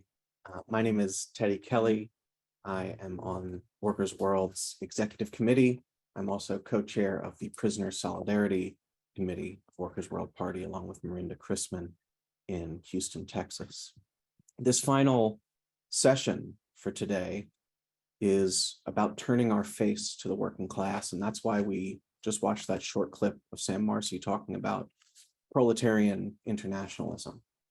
Regarding myself, I joined Workers' World Party in 2017. I was a very different person when I joined the party. I've learned so much. It was part of having a party, a revolutionary communist party that prioritizes the condition of especially oppressed workers, which is why I was comfortable and finally had a space to come out as a transgender lesbian, and was met with, I think, I felt so lucky to be met with nothing but, hundreds of communists supporting me in that decision. I'm so glad that we had this last discussion on the national question, but I want to turn our focus now to who is the working class. When we talk about the working class globally, I want us to think about who is privileged and who is not, but more so our social and financial role that we play in society. A worker is someone who, despite whatever commodities and comforts they may have accumulated, is only a few paychecks away from hunger and houselessness. Even the most prestigious tech workers are one email away from being an unemployed worker. We've seen this happen to tens of thousands of people just in the last few months. The difference between a gig worker and an incarcerated worker is sometimes no more than a traffic stop. When you have medical bills that you can't pay for, are you going to go to Jeff Bezos? Or are you going to set up a GoFundMe and ask for solidarity from other members of your own class? You know implicitly your social standing in society, whether you need solidarity from your mother, from your cousin, from an old college buddy, from your partner. You know implicitly that we go to the working class, not our bosses, not the cops, not the rulers of society. I want us to think in these terms about the differences between social status when we think about class. And I want us to think about who gains from our oppression and who gains from our sickness and who gains from our poverty, from the impoverishment of workers. And that is going to lead us to the question of who stands to benefit from the destruction of capitalism. And I want you to think about it this way, in terms of the role that workers play in society. If you don't show up to work tomorrow, right? It's Sunday, tomorrow's Monday. If you don't show up to work tomorrow, what's going to happen? You might lose your pay, right? You might even lose your job. If you work in a coffee shop, think about it. I want you to picture it. Your boss is going to be desperately calling and texting people looking for coverage. And if they don't get it, there's going to be a line out the door of customers trying to get their coffee. If you're a delivery driver and you don't show up, people aren't going to get what they bought. Commerce is going to grind to a halt. If you're working on a farm and you don't show up, then food will not get harvested that day. The produce will rot on the vine. And if you're a transit worker, if you drive Uber, if you drive a bus, and you don't show up to work, then other people aren't going to show up to work too. When we do something as simple as not showing up to work, somebody in a position of power is going to be stressed. Think of the power you have as a worker. If you do nothing, it can disrupt everything. If 3 of us don't show up, it's not just our boss who's stressed, it's our boss's boss who's stressed. If the whole store doesn't show up, Howard Schultz is going to find out and be stressed. Just the threat of withholding our labor wields enormous power. And as revolutionary communists, we're not just talking about work stoppages. We're not even just talking about a general strike. We're talking about what comes next. Because all the tools, all the skills, all the time and expertise that we all have as workers, I want you to imagine what it would look like if we were building what we want to build, if we were researching what we want to discover, if we were producing for our needs, not the needs of shareholders, if we were serving each other, not our bosses. Think of the accomplishments that have been achieved by Cuban medicine. Think of, I was just reading about the millions and millions of hectares of forest that have been planted just in the last decade by People's China. Education, healthcare. And so as we go into this next section, I want us to think about our power as workers. And I want you to imagine what a global society with workers in command might look like.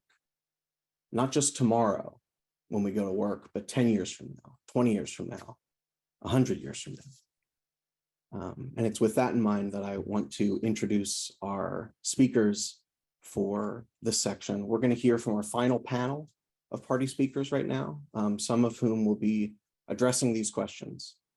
In this quote from Sam Marcy, without struggle, without everyday participation in every possible form of class conflict, no matter how small, dull, routine, or grandiose, the party of the working class will not become a reality. Struggle is the very essence of a revolutionary party. And in the Communist Manifesto, why do Marx and Engels characterize the working class as being the revolutionary gravediggers of capitalism? So, comrades, it's now my pleasure to introduce the first speaker on our panel, Richie Marino, who is a special education public school teacher, an anti-war activist, and a current graduate student at CUNY City College and a member of the New York branch of Workers' World Party. Welcome, Richie. Take it away. Thank you very much, Teddy. So today I just want to respond to the Sam Marcy quote, which Teddy just read, which ends with, struggle is the very essence of a revolutionary party. When I read that quote, I started thinking about my own participation in what is a revolutionary struggle. I think that when a lot of us start thinking about what it's going to take to overthrow capitalism and to bring down the imperialist US empire, we might feel overwhelmed. We might feel like we don't even know where to begin because it seems like such a daunting task. But what I took away from this quote is that we have to start somewhere, no matter how small, dull, routine it may be. Because as revolutionaries, we have to be in the struggle every single day of our lives. And that means that we have to make sacrifices in order to make that happen. In order to leave you with something a little bit more practical, I think that when it comes to building a revolutionary party and raising class consciousness among workers, I think it's really important to start off by getting to know your neighbors. I think a lot of us who live in major metropolitan cities may not even know our neighbors that live in our buildings, that live on our blocks, that live in our neighborhoods. And I think that one of the very first things that we need to do is that we need to get out into the community, and we got to start talking to our neighbors. We got to start learning their names. We got to start understanding what their struggles are. What are they worried about? What are they concerned about? When you start being part of the community and understanding the needs of the community, you can really show up for the community. And when you show up for the community, when you're out there, whether to support the community, whether it's to support a struggle to free somebody who was wrongly incarcerated, or a struggle to prevent the shutting down of a public high school, which is, I'm just naming some struggles that have happened in my local community of the South Bronx. People start to know you and people start to trust you. So when you start talking about what it's going to take to bring down capitalism and imperialism, they're going to start taking you seriously, and they're going to start joining you. Very recently, I participated in UNAC's call to organize during MLK Week an anti-war and anti-imperialist event to really build the movement against this US NATO proxy war against Russia in Ukraine. And one of the things that I did that was a little bit uncomfortable, I will admit, is that I invited everyone in my building to a meeting where we would discuss MLK's positions on imperialism and capitalism. And it was a really easy way for folks to be introduced to revolutionary ideology and theory and perspective. So I just want to end again by referring to Sam Marcy's quote, whereby it doesn't matter, how small, dull, or routine your activism or your work may be, but we got to start off somewhere, and we got to do a little bit of work every single day. And that may mean that, we have to make sacrifices here and there to put this work and to further the work that we're doing in our communities. But that's really how we build towards revolution, how we build a party to really liberate the working class from all types of oppression. And every single day, we got to be in the struggle, because as Sam Marcy said, struggle is the very essence of a revolutionary party. Thank you. Thank you so much, Richie. Next, it's my pleasure to introduce our next speaker. Marilyn Kelly is a member of the Philadelphia branch, a registered nurse since 1976, and a proud member of National Nurses United. Marie, go ahead. Thank you, Teddy. And thank you to all the amazing panelists and all the participants today. I'm really grateful to be a part of this panel. In his book, High Tech, Low Pay, first published in 1986, Sam Marcy wrote on the feminization of labor as more women were taking jobs previously only available to white males, but at significantly lower pay.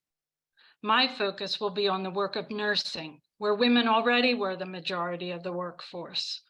Historically, nursing care was undervalued because it was believed to be an innate feminine characteristic and needn't be compensated monetarily, much like childcare and housework still. Pre-industrial revolution, it was female family or village healers who cared for the sick in their homes. As industries mechanized and cities grew, hospitals were established by religious organizations and charitable groups. The acceptance of germ theory and the adoption of aseptic techniques in the 1800s necessitated establishing hospital-based schools to train nurses. Medical and surgical technology advanced further in the 20th century, and the role of the nurse expanded to include how to operate high-tech gadgets and interpret data they produced. Monetary compensation was slow to catch up since nursing remained a predominantly female workforce. High tech has contributed to advancements in life-saving surgeries and disease cures. Who can pay determines who benefits, since the US does not have universal free healthcare. Instead, capitalists saw profit-making opportunities and have turned hospitals into money-making corporations with ever-expanding costs passed on to the consumer while cutting expenditures deemed superfluous. Nurses fall into the latter category, undervalued by hospital corporate heads because they persist in regarding nurses with all the old baggage about innate caring. Additionally, nurses can't be easily commodified, as say a surgical procedure or a course of antibiotics. Consider the analogy of nursing work compared to an iceberg, as Lily Galinas, editor-in-chief of the journal American Nurse, describes. The physical nursing task performed is only the tip of the iceberg. What is not seen are the countless skills a nurse uses to process and act upon information she gathers that will allow for the best medical outcomes and survival rates. All of the high-tech gadgets can never take the place of the complex nursing work performed below the surface. In order to do that work, nurses must spend enough time with their patients. Appropriate nurse-to-patient ratios are critical. That is why the current labor uprisings among nurses here and abroad is not so much over wages as over staffing. In conclusion, Sam Marcy in the last chapter of High Tech Low Pay offers tactics to use in our labor struggles. One in particular is the withholding of labor until unfair, unsafe conditions are resolved. Applying this strategy to nursing work will require organizing and educating nurses to be united in their refusal to work if staffing is subpar, and furthermore, to use their organized power to end profits over patients and fight for free access to healthcare for all. Thank you.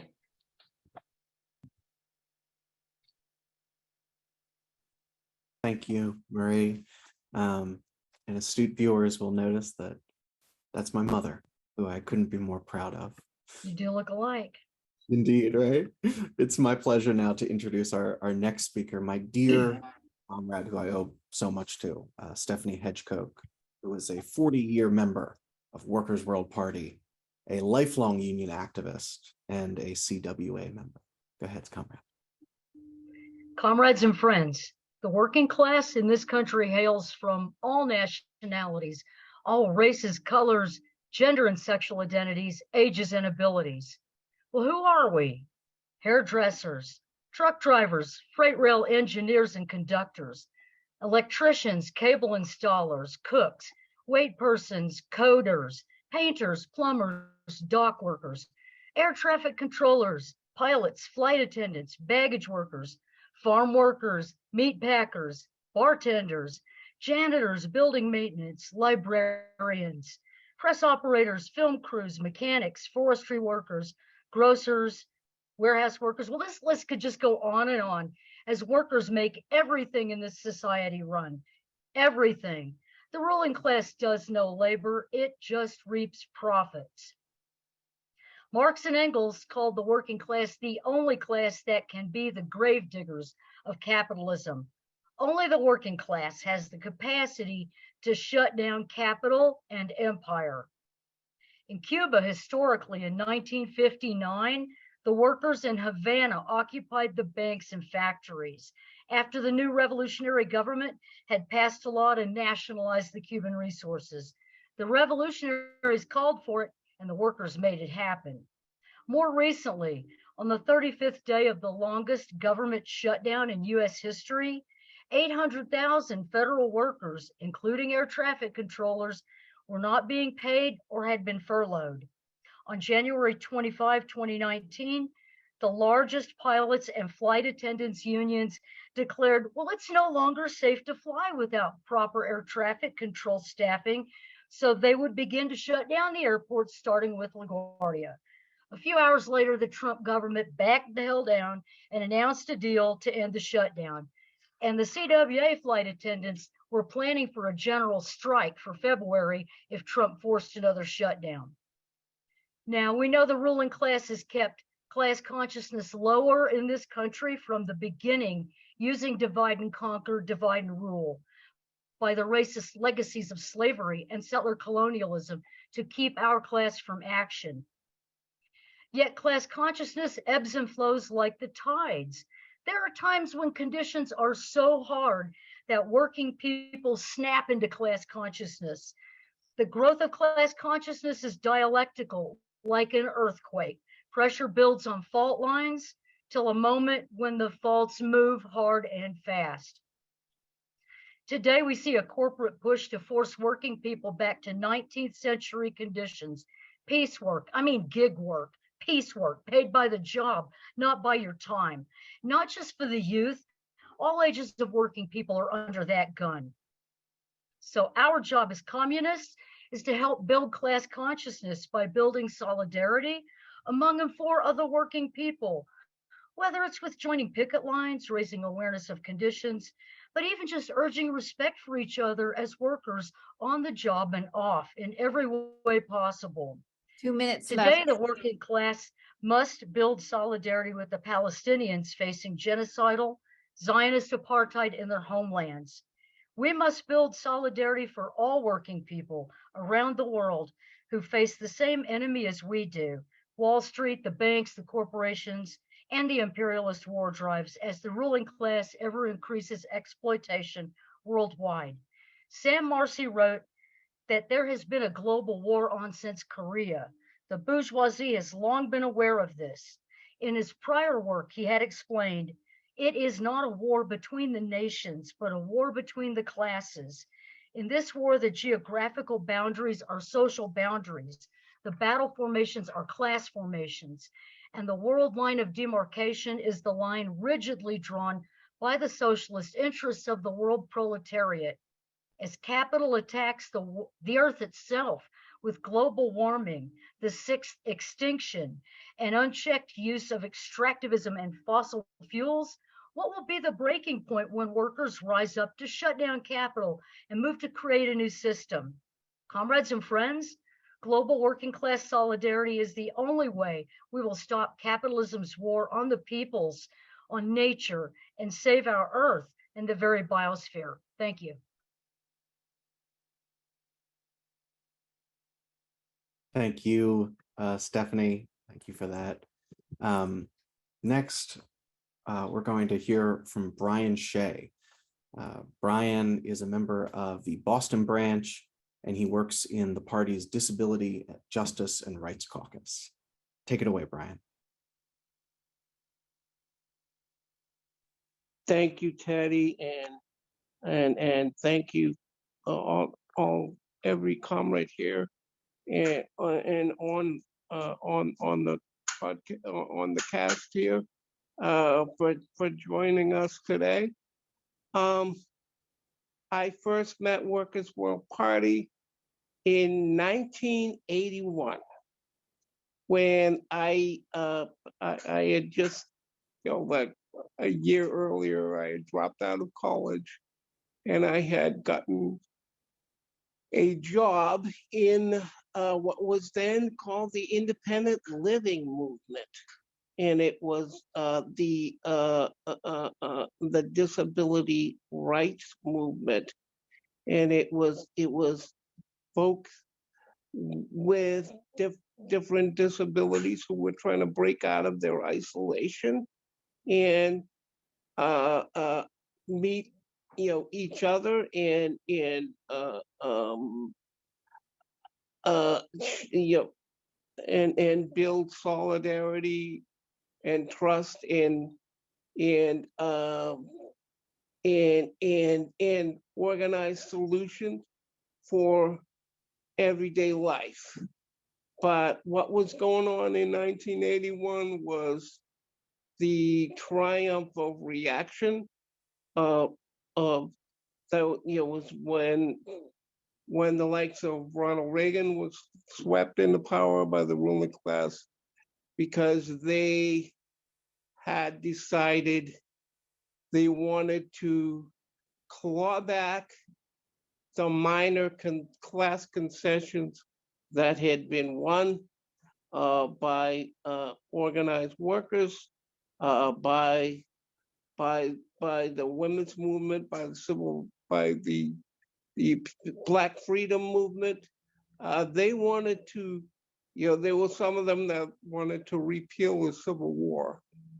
But there were a few of us who were dissatisfied with the response of the disability movement at the time. And we kind of, in Boston, we formed the Disabled People's Liberation Front. We, basically holding up the banner of the Vietnamese people who had kicked the imperialist hegemon's ass 5 or 6 years earlier. And in New York, there was Disabled in Action.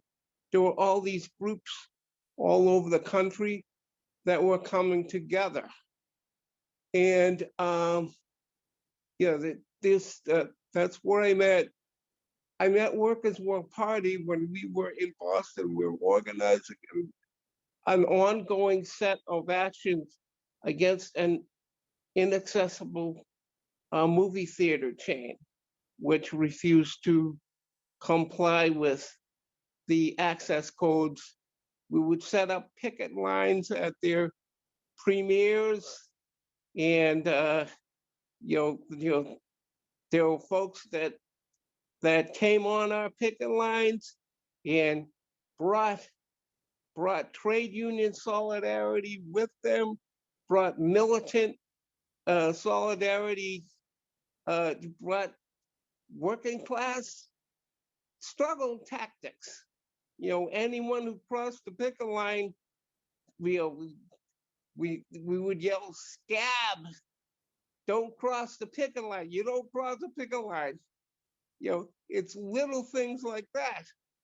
I learned that these comrades, they would become my comrades, on a matter of weeks later, that they were part of an organization, part of a communist organization called Workers' War Party.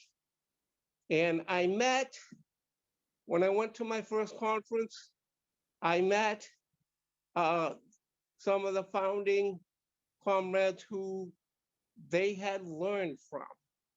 And it was Sam Marcy, Vince Copeland, and Dottie, and Leslie Feinberg, and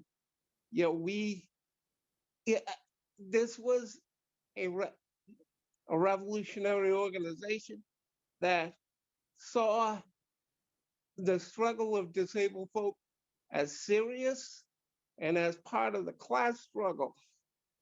And that's what Sam was referring to when any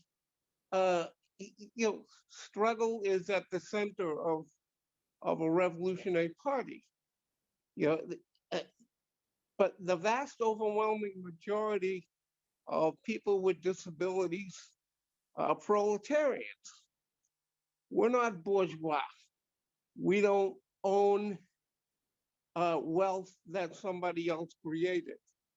We either sell our labor to a bourgeois or a boss for a private wage, and the boss will try to pay us less because we're disabled, or we may be able to live on a social wage, which was won through struggle by workers organized in mass organizations and unions, wrestling concessions from the whole bourgeoisie or from a few bosses at a time.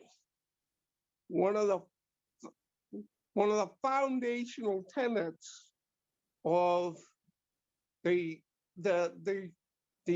iteration of the disability justice movement that has come about since 10 years ago, when folks with disabilities from oppressed communities and marginalized people, or LGBTQ people and BIPOC communities were not being heard by the more traditional disability rights paradigm movement. But and they formed organizations such as the Harriet Tubman Collective and the Sins Invalid Cultural Group. And one of the fundamental tenets of disability justice movement is disability justice and capitalism are mutually exclusive and they cannot exist together. We, as folks with disabilities, are, as the rest of our class siblings, capitalism's grave diggers, because if our movement is going to succeed at all, we need to consign capitalism and capitalists to a museum of human prehistoric stuff that we never want to do again. So I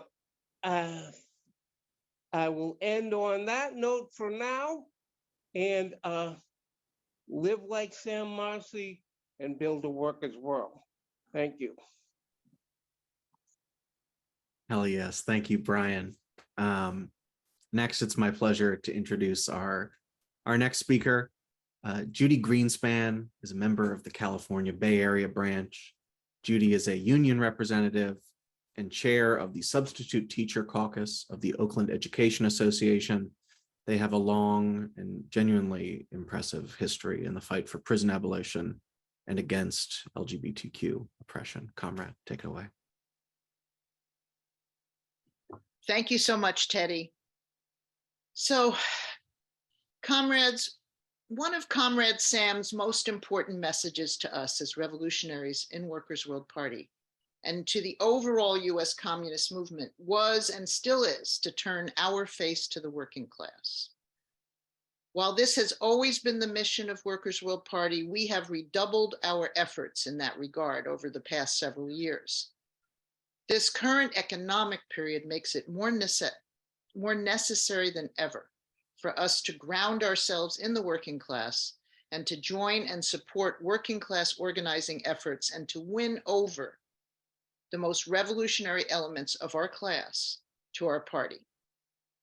So I'd like to draw your attention to several articles by Comrade Larry Holmes on this unfolding crisis and our revolutionary response. Larry, in the best tradition of Marxism, said that we need a class-wide rather than a shop-to-shop response to this crisis. And I will drop these, I'll drop the links after my talk. Honestly, and those of you who know me, I usually never have a hard time figuring out what to say, but I had a very hard time figuring out what to say today. I spent several hours, it felt like weeks, immersing myself in Sam's writings and videos, and I would urge you to do the same. Sam does have several videos on YouTube, on the Workers' World Party YouTube channel, and if you go to our website, you will see a whole group of published articles by Comrade Sam. And I just wanted to start out by bringing your attention to a quote. Of course, I mean, Sam wrote prolifically on many different topics. He wrote an article March 9, 1995, entitled Karl Marx, Thinker and Fighter. And at the time he wrote, Lenin taught of Marx and Engels that above all, they were revolutionists. It is impossible to be a revolutionist in contemporary society without being actively engaged in the struggle of the working class against the capitalist class, with the aim of abolishing capitalist exploitation and imperialist oppression. And honestly, this has definitely always guided my life. And that's why it's sort of like, I didn't know what to say, because Sam was, of course, a writer, but he was also a doer. And how do you bring that about? I mean, Sam gave us a map and said, this is what we need to do. And we're still doing it. And we're doing it through our latest leadership. We're doing it through our new comrades. And there's so much that we have to do.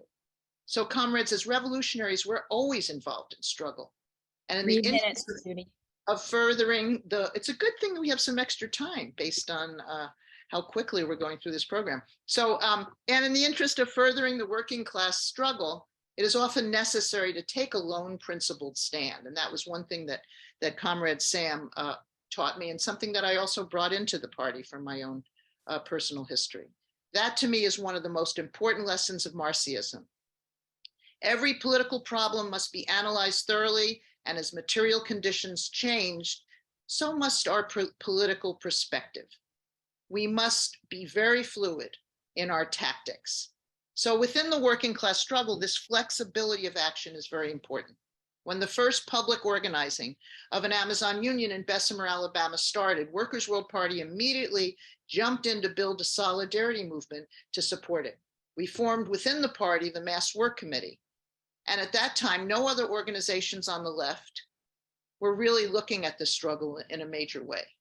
We didn't involve ourselves because it was a popular movement, but because it was necessary for the success of our class. And that initial organizing, both by the Bessemer, Alabama Amazon workers and also the workers at the Staten Island Amazon plant, struck a chord in the rank and file labor movement, and also eventually in the left. While our first solidarity efforts were modest but widespread, Workers' World Party was able to organize solidarity demonstrations during the pandemic over a 2-month period in over 60 cities each time. Our initial solidarity work helped build the solidarity movement that exists today. Since that time, Starbucks workers, we've heard, have unleashed an amazing organizing drive, and many organizations on the left have jumped in to help. It's a different playing field now. What remains missing is any widespread support from organized labor. And our job now has to be to demand that support wherever and whenever we can. Sam Marcy would point out that organized labor could be organizing solidarity strikes to support the efforts of Amazon, Starbucks, REI, Chipotle, and other workers to form a union. Not only funds, but workers, organized and unorganized, on the picket lines would make a great difference. Here in the Bay Area, we've had the inspirational example of the International Longshore Workers Union, Local 10, who over the years have engaged in many solidarity worker actions to demand everything from free Mumia Abu-Jamal, to stop the Israeli bombing of Gaza, to stop the closure of Oakland public schools. Sam would have applauded these actions and urged us to support them in whatever way we can. We have also supported solidarity strikes by healthcare workers during the pandemic. Several of the healthcare unions went out on limited solidarity strikes. Imagine what would happen if the larger unions did this and called for solidarity actions. It would be an incredible advance for our entire working class. As Larry mentioned earlier, Sam Marcy had incredible optimism for the success of our class in the struggle for socialist revolution. The working class, and right now we can look internationally to see the amazing struggles that are unfolding, on a much more massive and on a more exciting level than what we're seeing in this country. The working class and oppressed of Haiti, the Philippines, and many other places are rising up against US-imposed austerity, poverty, and occupation. And we are all part of the same global class camp, and their war Their class war is our war. We have seen many strikes and worker actions over the past 2 years, and more will follow. But comrades, our job as revolutionaries is to work with others to turn Striketober, that we wrote so much about, into Revolutiontober, where our class brings down the US ruling class and ushers in a socialist future.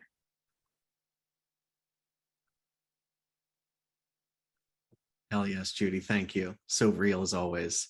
Comrades, next, it's my pleasure to introduce Steve Gillis, who is a member of the Boston branch. He was a 37-year member and elected leader of the Boston School Bus Drivers Union, United Steelworkers Local 8751, now working for the members. Gillis, take it away. Thank you, Teddy, and good afternoon, comrades and friends. Recently, I was in a meeting with Comrade Larry Holmes, and I was reporting on some of the obstacles in Boston for Starbucks baristas trying to win their first contract with one of the world's largest, richest union-busting restaurant corporations. And Comrade Holmes said, there's only one thing for sure. Everything changes. And, you know, we got to hear him say that earlier today. And I flashed back then, as I did today, to Sam Marcy and one of his favorite teaching subjects, the materialist science of change. Sam would ask comrades to imagine themselves on a beach, watching the ebb and the flow of the waves and tides, constant quantitative change, but amounting to the same beach, sometimes for a whole human lifespan. But if one were persistent and prepared, one might be there when an inevitable, epoch-changing tsunami wipes out the beach and maybe the mansions on the cliffs above. Qualitatively new change. Some, even on the left in this country, are still arguing about whether or not largely young, many part-time baristas are workers, but not the party of Sam Marcy, who explained this changing character of the working class in 1986's high-tech, low-pay.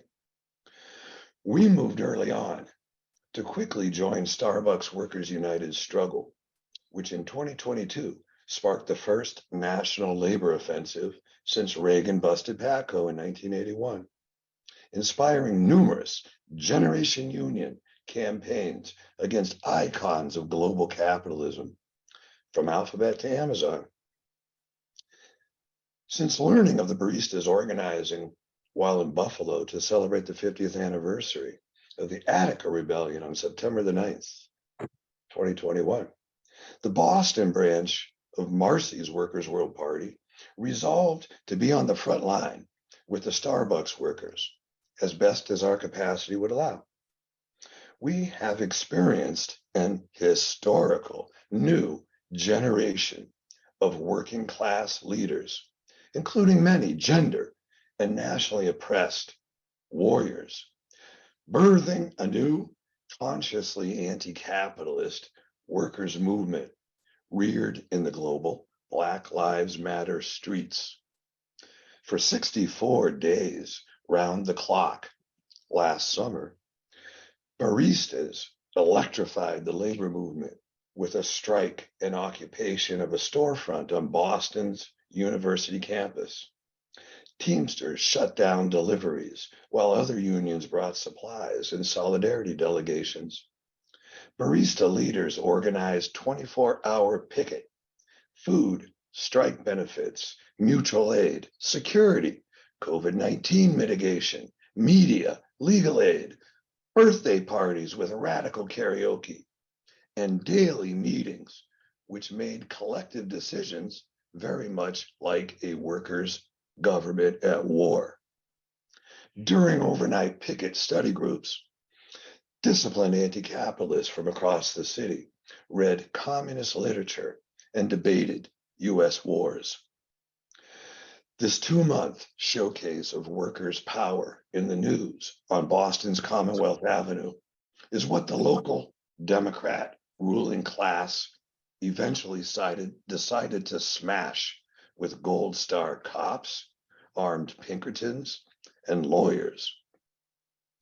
The Boston branch of Workers' World Party assisted this embryonic, revolutionary-minded barista wave to survive the year 2022 in this extremely unfavorable balance of power, providing sound systems, resources, political connections, meeting space, vehicles, and boots on the ground solidarity at dozens of actions.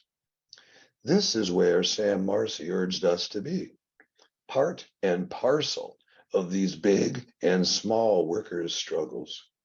Because in nurturing these relationships and helping to strengthen their force, the party can help tip the scale for the workers and give experienced guidance when the inevitable tsunami of global capitalist crises and class war hit the beach where we live, where we organize, dream, and fight so that a better world is in birth soon.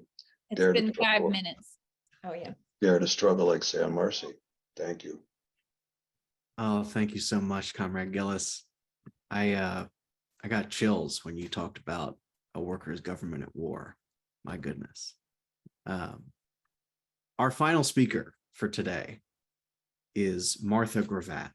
Martha is a longtime member of the Cleveland branch, a Workers' World newspaper managing editor, and a retired executive board member of United Auto Workers Local 869, just to name a few things. Comrade, please take us home.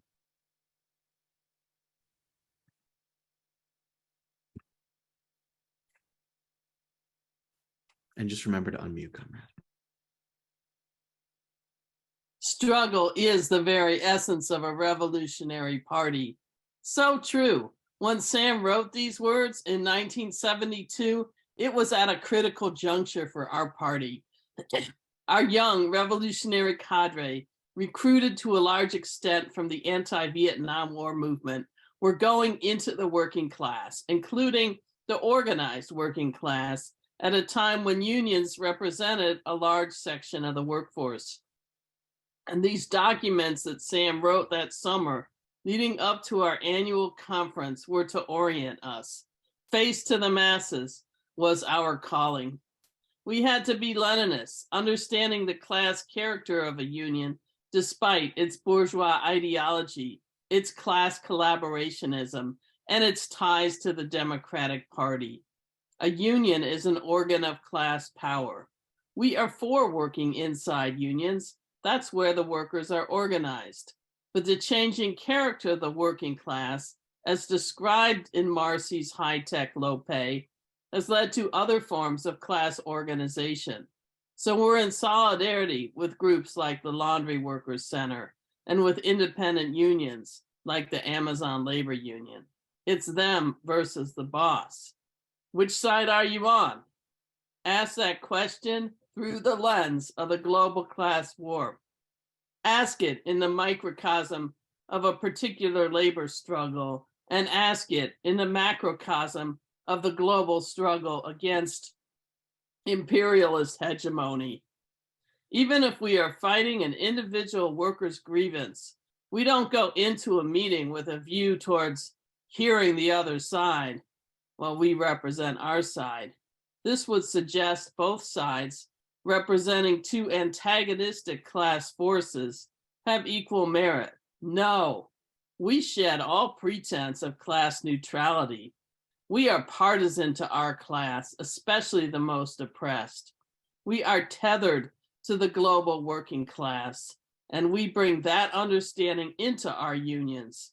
We don't view our politics and our union activism as two separate entities. Marcyism means being principled. That word is used a lot, but what does it mean? There are many examples, but it includes not shying away from difficult issues. Often that means confronting racism on and off the job, but it might mean coming out against anti-LGBTQ2S+ bigotry at work. Sometimes, for some of us, that means coming out of the closet. And being principled means being consistently anti-imperialist, even when we must take an unpopular position. On class struggle and the law, Sam had a law degree. Today, we see the limitations of the NLRB and fighting on the legal front. Sam understood how progressive labor laws are won and how they are enforced. To paraphrase a comment he once made at a meeting, the class struggle writes the signature on the law. Sam's understanding of the global class war was all-encompassing, from building working class opposition to imperialist war halfway around the world to now supporting the union drive at Starbucks and Amazon. We prosecute the class struggle in the Marcyist tradition. Struggle is our very essence. Class struggle was the essence of Sam Marcy. Down with capitalism. Victory to the workers and oppressed. We will win the global class war. Oh, comrade, such a powerful way to end today's program. I want to thank all of our speakers and all of our comrades. What can I say? Everyone you've heard today is a member of Workers' World Party. These are people who I personally am proud to call my comrades and my friends as well.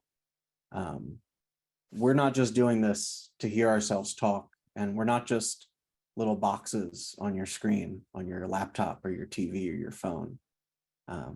We're doing this because we want to talk directly to you, because we know that if you're listening to this right now, as long as you're not a cop or a Fed, you're a member of the working class.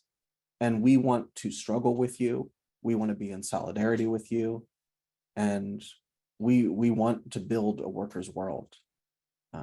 So everybody who signed up today, who's tuned in, who registered for this event via Zoom, is going to get a Workers' World subscription. Online subscriptions for the newspaper are free if you go to workers.org. And if you'll permit, I just want to make a quick plug. If you would like to donate to our organization, you can do that at workers.org as well. We also provide free newspaper subscriptions to anyone who is currently incarcerated. And you can help us sustain that effort by going to patreon.com/WWP. I also really, really want to thank Mairead in Boston for technical assistance throughout this event. Saved us right at the beginning too. It was very appreciated. I want to thank Diane and Lynn and Phoebe for being our timekeepers for today. And I want to thank Sue Harris for putting all these videos together for us, and Alex M. For providing that beautiful slideshow at the beginning of our program. Comrades, if you'll permit me, I want to just say the 2 paragraphs from the introduction that Sam wrote to the Communist Manifesto. He said, "Only the proletariat, in alliance with the oppressed peoples and socialist countries, can lay the political and social foundations for worldwide solidarity.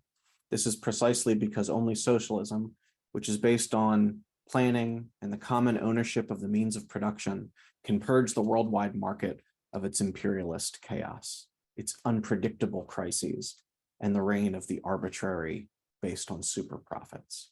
Indeed, the world market, as Marx said, makes national one-sidedness and narrow-mindedness become more and more impossible."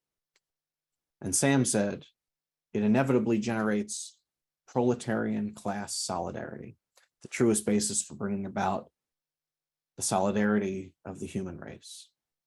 We're going to end our program today with 2 short videos and then the singing of the Internationale by our Cuban comrades on May Day 2022. Thank you all genuinely for attending this webinar. Thanks to all our comrades. And let me say it loud and proud, build a workers' world. I never had the opportunity to meet Sam Marcy, but I am very proud to be able to call Deirdre Griswold my comrade and friend. Deirdre is a founding member of Workers' World Party and an editor of Workers' World newspaper. So as we leave today, we're going to hear from Deirdre. Thanks. I can't think of any speaker who as much as Comrade Sam does, brings the theoretical conceptions of Marxism up to date, to the very moment at which we are meeting. I mean, I can't think of almost any presentation that Sam has given that has not had something in it from that day's news. It's a hallmark of his to be able to make Marxism not only living in the sense that it's a guide to understanding contemporary events, but it's a guide to action as well. And that's the reason why it's important to be up to the minute on understanding what's going on in the world, because we are moving and acting to change the world. But at the same time, I can't think of a speaker who does as much as Comrade Sam does to constantly reevaluate the past, rethink the struggles that have taken place in contemporary, but also in our recent history, in the light of current events. And that is why I think we all look forward so much to this talk of his on the question of Lenin and his evaluation of the struggle in the Soviet Union between the political positions and forces represented by Stalin and by Trotsky. This is a question that Comrade Sam has spent his whole life in the midst of these political struggles. And yet we know that when he speaks to us today, he's going to have something fresh and new to say on this question. But to be members of a party that hopes to bring about the socialist revolution, much more is required. It requires a strong, disciplined party where the members are accountable for their activities, where they don't participate in the activities and are not accountable, and not even the leaders are accountable, such as a weak, loose organization not worthy of a party that hopes to overthrow the most monstrous despotism in European history, to overthrow the Russian government. The working class is a disciplined class. It's not the petty bourgeoisie that has a great many different and conflicting interests, many of them laudable. But the proletariat, by virtue of the fact that it is in large-scale production, or even small-scale production, the proletariat is disciplined by the machine. They come into work, they punch a clock. That's not what free intellectuals do. Again and again, Lenin hammered away at the need for a proletarian party. It is the proletariat that is the decisive class in the struggle for the control of the means of production. You need a strong, disciplined organization to deal not only with the intellectuals, but with the millions and millions of peasants, with the middle class, and beyond that, with the bourgeoisie. For a party that has such a lofty position on organization, it goes without saying that it would not only be rigid in organization, but also in its program, though in its political program, though it would be flexible in the highest degree on tactics and on strategy.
legacy of Sam Marcy.